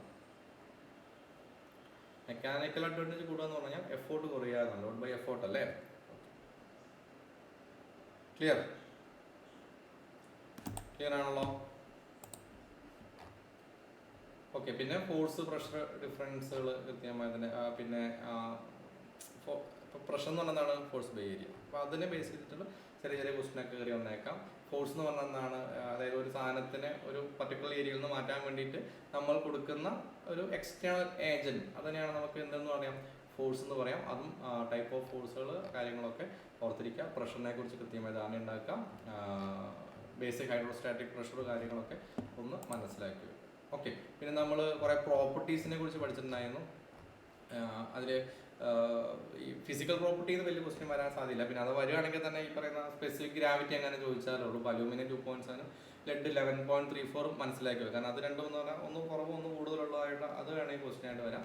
പിന്നെ നമുക്ക് mechanical properties may be question കയറി വരും. കാരണം അപ്പോൾ അതിൽ എന്തുണ്ട്, ഇലാസ്റ്റിസിറ്റി ഉണ്ട്. ഇലാസ്റ്റിറ്റി എന്ന് പറഞ്ഞാൽ നമ്മളൊരു ലോഡ് കൊടുത്തു, ആ ലോഡ് എടുത്തു കഴിഞ്ഞാൽ അതിൻ്റെ ഒറിജിനൽ ഷേപ്പിലേക്ക് തിരിച്ചു വന്നു കഴിഞ്ഞാൽ ഇറ്റ്സ് കോൾഡ് ഇലാസ്റ്റിസിറ്റി. പിന്നെ നമുക്ക് ഡക്റ്റിലിറ്റി എന്ന് പറഞ്ഞാൽ നമുക്കൊരു സാധനത്തിനെ വയറായിട്ട് മാറ്റാം, അല്ലെങ്കിൽ വലിച്ചു കിട്ടാനുള്ള കഴിയും ഡക്റ്റിലിറ്റി, അടിച്ചു പരത്താനുള്ളത് മാലുവിലിറ്റി, റെസിസ്റ്റൻസ് വിയർ അല്ലെങ്കിൽ ഇൻഡന്റേഷൻ നമുക്ക് ഹാർഡ്നെസ്, ഡിഫോർമേഷനിലാണ് ബ്രേക്ക് ആവുന്ന ബ്രിട്ടിൽനെസ്, ഒരു ഷോക്ക് അല്ലെങ്കിൽ ഇമ്പാക്റ്റിനെ പരമാവധി റെസിസ്റ്റ് ചെയ്യുന്നത് ടഫ്നെസ്, ടെനാസിറ്റി എന്ന് പറഞ്ഞാൽ ടെൻസൈൽ ഫോഴ്സ് ബ്രേക്കിലാണ് ടെൻസൈൽ ഫോഴ്സ് റെസിസ്റ്റ് ചെയ്യുന്നത് ടെനാസിറ്റി. മൈൽഡ് സ്റ്റീൽ എന്ന് പറഞ്ഞാൽ ടെനാസിറ്റി ഉള്ളതാണ്, ടഫ്നെസ് ഉള്ളതാണ് റൗട്ട് അയൺ എന്ന് പറഞ്ഞാൽ. അതുകൊണ്ടാണ് ക്രെയിൻ ഹുക്കുകൾ എന്തുകൊണ്ട് ഉണ്ടാക്കുന്നത്, റൗട്ട് അയൺ കൊണ്ട് ഉണ്ടാക്കുന്നത്, ടഫ്നെസ് അവിടെ കൂടുതലായതുകൊണ്ടാണ്. ഓക്കെ, ക്ലിയർ ആണല്ലോ.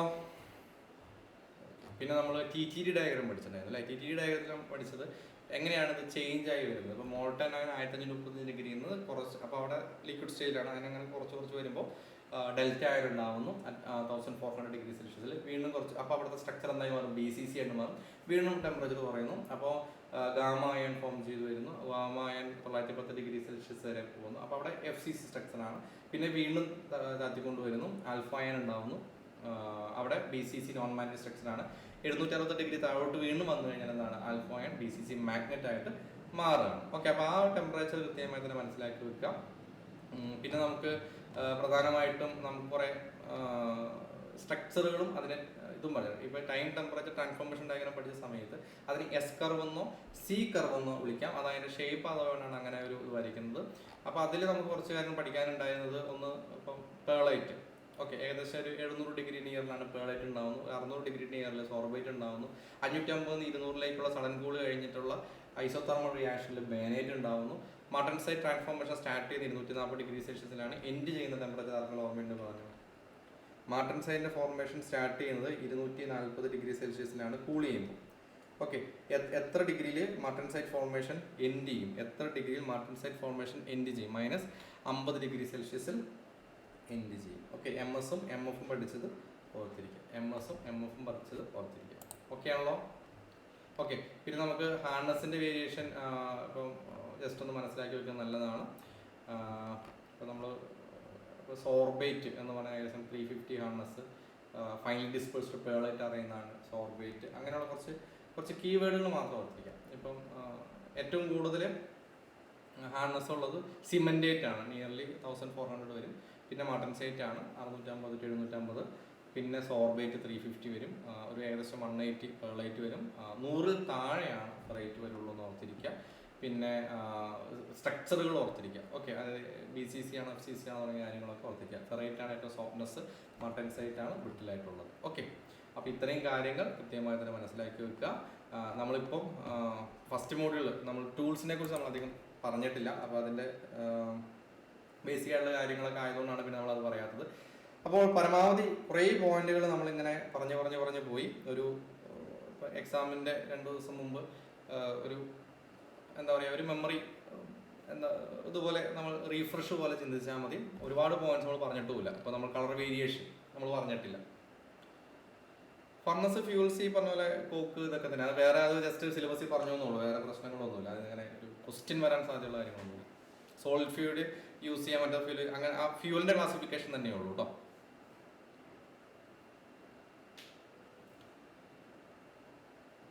സ്വേച്ച് മെറ്റീരിയൽ കാസ്റ്റ് അയണും കാസ്റ്റ് സ്റ്റീലൊക്കെ ഓപ്ഷൻ വന്നിട്ടുണ്ട്. കാസ്റ്റ് സ്റ്റീലാണ് നമ്മുടെ ഇത് വെച്ചിട്ട് പഠിക്കാനുള്ളൂ, ടെക്സ്റ്റ് ബുക്ക് വെച്ച് പഠിക്കാനുള്ളൂ. ആൽജിബ്രയുടെ ക്ലാസ് ഉണ്ടല്ലോ, ജസ്റ്റ് അത് നോക്കിയാൽ മതി. അശ്വിൻ, സോറി, സേജ് ബ്ലോക്ക് മാലുവൽ കാസ്റ്റ് ആണ്. ഞാൻ പറഞ്ഞത് ആൻവിലാണ്.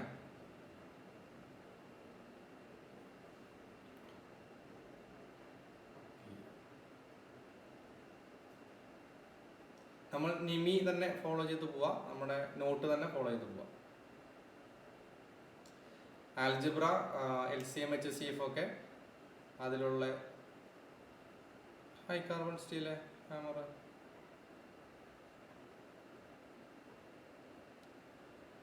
ഓക്കെ.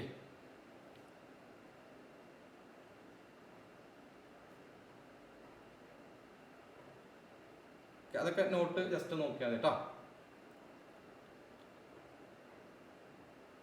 ഡ്രോപ്പ് ഫോർജ് ചെയ്യണമെന്ന് പറഞ്ഞിട്ടുണ്ടോ നോക്കണം ശിവാന്ത്. സാധാരണ ഡ്രോപ്പ് ഫോർജ് ചെയ്യുന്നത് ഈ പറയുന്ന ഇതുപോലെ സ്പാനർ അങ്ങനെയുള്ള ഷേപ്പില്ലേ, അങ്ങനെയുള്ള ഷേപ്പുള്ളതാണ്. ഡിഫിക്കൽട്ട് ഷേപ്പുള്ള ഡ്രോപ്പ് ഫോർജ് മുകളിൽ നിന്ന് താഴെ വരുമ്പോൾ തന്നെ ആ ഇംപ്രഷൻ മൊത്തത്തിൽ കിട്ടണ്ടേ. അപ്പോൾ അത് ചെറിയ ഡൗട്ട് ഉണ്ട്. അങ്ങനെ എന്തെങ്കിലും ടെക്സ്റ്റ് ബുക്കിൽ എക്സാക്ട്ലി പറഞ്ഞിട്ടുണ്ടോ നോക്കണം. ഓക്കെ, അപ്പം എന്തായാലും നമ്മുടെ നോട്ട്സ് ഞാൻ അപ്ലോഡ് ചെയ്തതൊക്കെ മൊത്തം ഒന്ന് വായിച്ച് നോക്കുക. ആൽജിബ്ര ക്ലാസ് അശ്വിൻ നമ്മുടെ ക്ലാസ് തന്നെ നോക്കിയാൽ മതി. ജസ്റ്റ് നോക്കിയിട്ട് പോവാം കേട്ടോ.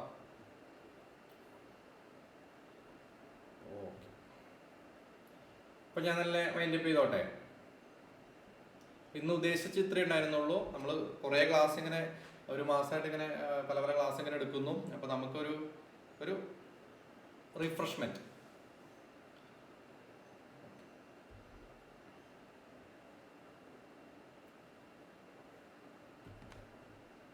കഴിഞ്ഞ ക്വസ്റ്റ്യൻ പേപ്പർ വളരെ എളുപ്പമായിരുന്നു. ടോങ്സിന്റെ നടുക്കല്ലേ ഇത് വരുന്നത്. ടോങ്സ് ശരിക്കും പറഞ്ഞാൽ ഇതുപോലെ തന്നെ അല്ലേ, സിസർ പോലെ തന്നെ അല്ലേ.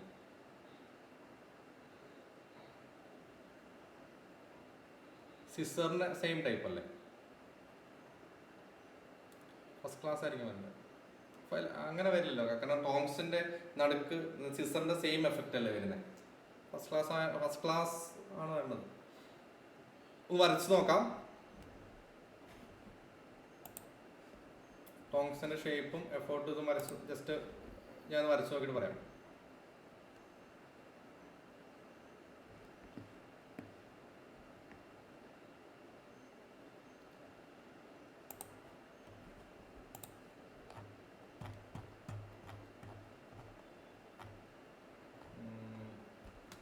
ടോങ്സിന്റെ ഷേപ്പ്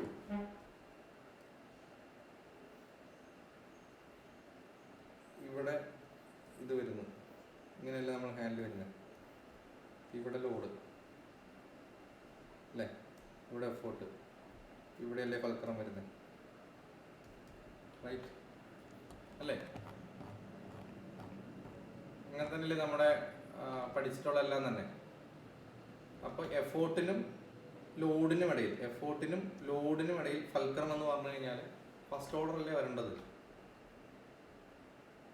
റൈറ്റ് അല്ലേ കാർത്തിക്?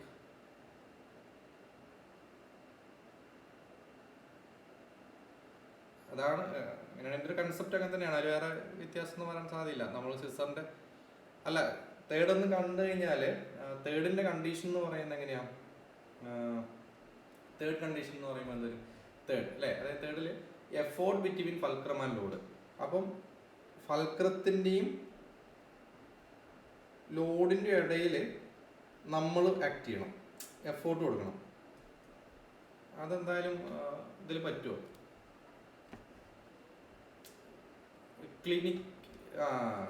ക്ലിനിക്കൽ ടോങ്സ് എടുത്തു പറഞ്ഞിട്ടുണ്ടോ നോക്കണം കേട്ടോ. Okay, clinical tongs. Okay, clear? Clinical tongs അങ്ങനെയൊക്കെ എടുത്തു പറഞ്ഞിട്ടുണ്ടെങ്കിൽ അതിന്റെ ഷേപ്പ് മാറ്റമുണ്ടോ? അതെ അതെ, ഓക്കെ. അത് നമ്മുടെ ടെക്സ്റ്റ് ബുക്കിലുണ്ട്. നമ്മുടെ നോട്ടിൽ അത് ഉണ്ട് തോന്നുന്നല്ലോ. ഈ ക്ലിനിക്കൽ ടോങ്സ് എന്ന് പറയുന്ന ഒരു ടൈം ഞാൻ എവിടെയോ പറഞ്ഞ പോലെ എൻ്റെ ഓർമ്മയിലുണ്ട്. തേർഡ് ക്ലാസ്സിന്റെ എക്സാമ്പിൾ പഠിച്ചിട്ട് പറഞ്ഞപ്പോൾ, റൈറ്റ്? ഓക്കെ,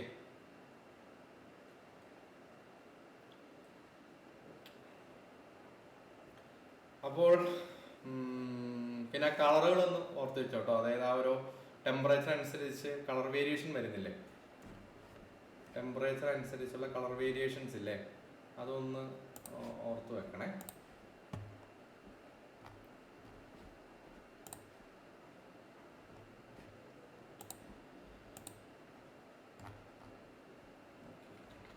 ആ 1300 വൈറ്റ് ആ ഒരു കളർ വേരിയേഷൻസ് ജസ്റ്റ് ഒന്ന് മനസ്സിലാക്കി വെക്കുക.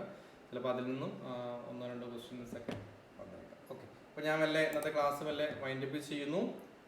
ഹ്യൂമൻ ആം ഏത് ഇതാ വരുന്നത്? ഹ്യൂമൻ ആം, കൈ ഇവിടെ നിന്ന് ഇങ്ങോട്ടേക്ക് കൺസിഡർ ചെയ്താണ്. This is A hinge third. Okay, അപ്പോൾ അതും ക്വസ്റ്റ്യൻ വരാം. ഓക്കെ മൈ ഡിയർ വൺസ്, അപ്പോൾ നാളെ കഴിഞ്ഞ എക്സാമാണ്. ഓൺലൈൻ എക്സാമിനേഷൻ ആയതുകൊണ്ട് രാവിലെ തന്നെ പോവാം. 1.5 മണിക്കൂർ മുമ്പ് പോയാൽ പോരാ, 3 മണിക്കൂർ മുമ്പ് നമ്മളവിടെ എത്തണം. കൃത്യമായിട്ട് തന്നെ കാര്യങ്ങളൊക്കെ ചെയ്യാം. നന്നായിട്ട് പരീക്ഷ എഴുതാം. പരീക്ഷ കഴിഞ്ഞാൽ എങ്ങനെയുണ്ടെന്ന് ജസ്റ്റ് ഒന്ന് വിളിച്ചു പറയാം. Okay, good night. നമുക്ക് ഭയങ്കര ടൈറ്റ് മോഡിലാണ് ക്വസ്റ്റ്യൻ വരുന്നതെങ്കിൽ അതിനനുസരിച്ച് തന്നെ ആൻസർ ചെയ്യുക. നമ്മുടെ ഉദ്ദേശം 100 100 രീതിയിൽ കുത്താതിരിക്കുക കേട്ടോ. ഓക്കെ, അപ്പോൾ ഗുഡ് നൈറ്റ്, ടേക്ക് കെയർ.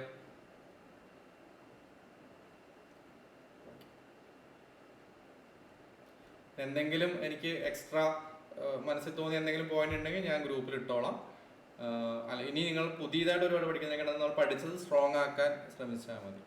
കാരണം ഇതിന് പ്രത്യേകിച്ച് ഒരു ടെക്സ്റ്റ് ബുക്കോ പ്രത്യേകിച്ചൊരു സാധനമൊന്നുമില്ല. നമ്മൾ പല സ്ഥലങ്ങളിൽ നിന്ന് കോർഡിനേറ്റ് ചെയ്ത് കൊണ്ടുവന്നൊരു സാധനമാണ്. അപ്പോൾ അതിൻ്റെതായ ഒരു ഇതുണ്ടാവും, നമുക്കൊരു ലിമിറ്റേഷൻസ് ഉണ്ടാവും. ഓക്കെ, അപ്പോൾ നമ്മൾ ഓർത്തിരിക്കേണ്ടത് ആകെ ഇത് പരീക്ഷ എഴുതുന്നത് 1000 പേരാണ്. ഈ 1000 പേരിൽ 150ഓളം പേര് നമ്മുടെ ഇവിടെ തന്നെ ഉണ്ട്, റൈറ്റ്? പരമാവധി 250 പേരാക്കി ഇത് പഠിക്കുന്നത്. അപ്പോൾ നമ്മൾ ഉള്ളിലെ കോമ്പറ്റീഷൻ തന്നെ ഉണ്ട് അത്യാവശ്യം പറഞ്ഞാൽ. അപ്പോൾ നമ്മളൊക്കെ പഠിക്കുന്ന ഒരേ സാധനമാണ്. ഇതിൻ്റെ അപ്പുറത്തോട്ട് വന്നു കഴിഞ്ഞാൽ എല്ലാവർക്കും അതുപോലെ തന്നെ ആയിരിക്കും മനസ്സിലാക്കി വെക്കുക.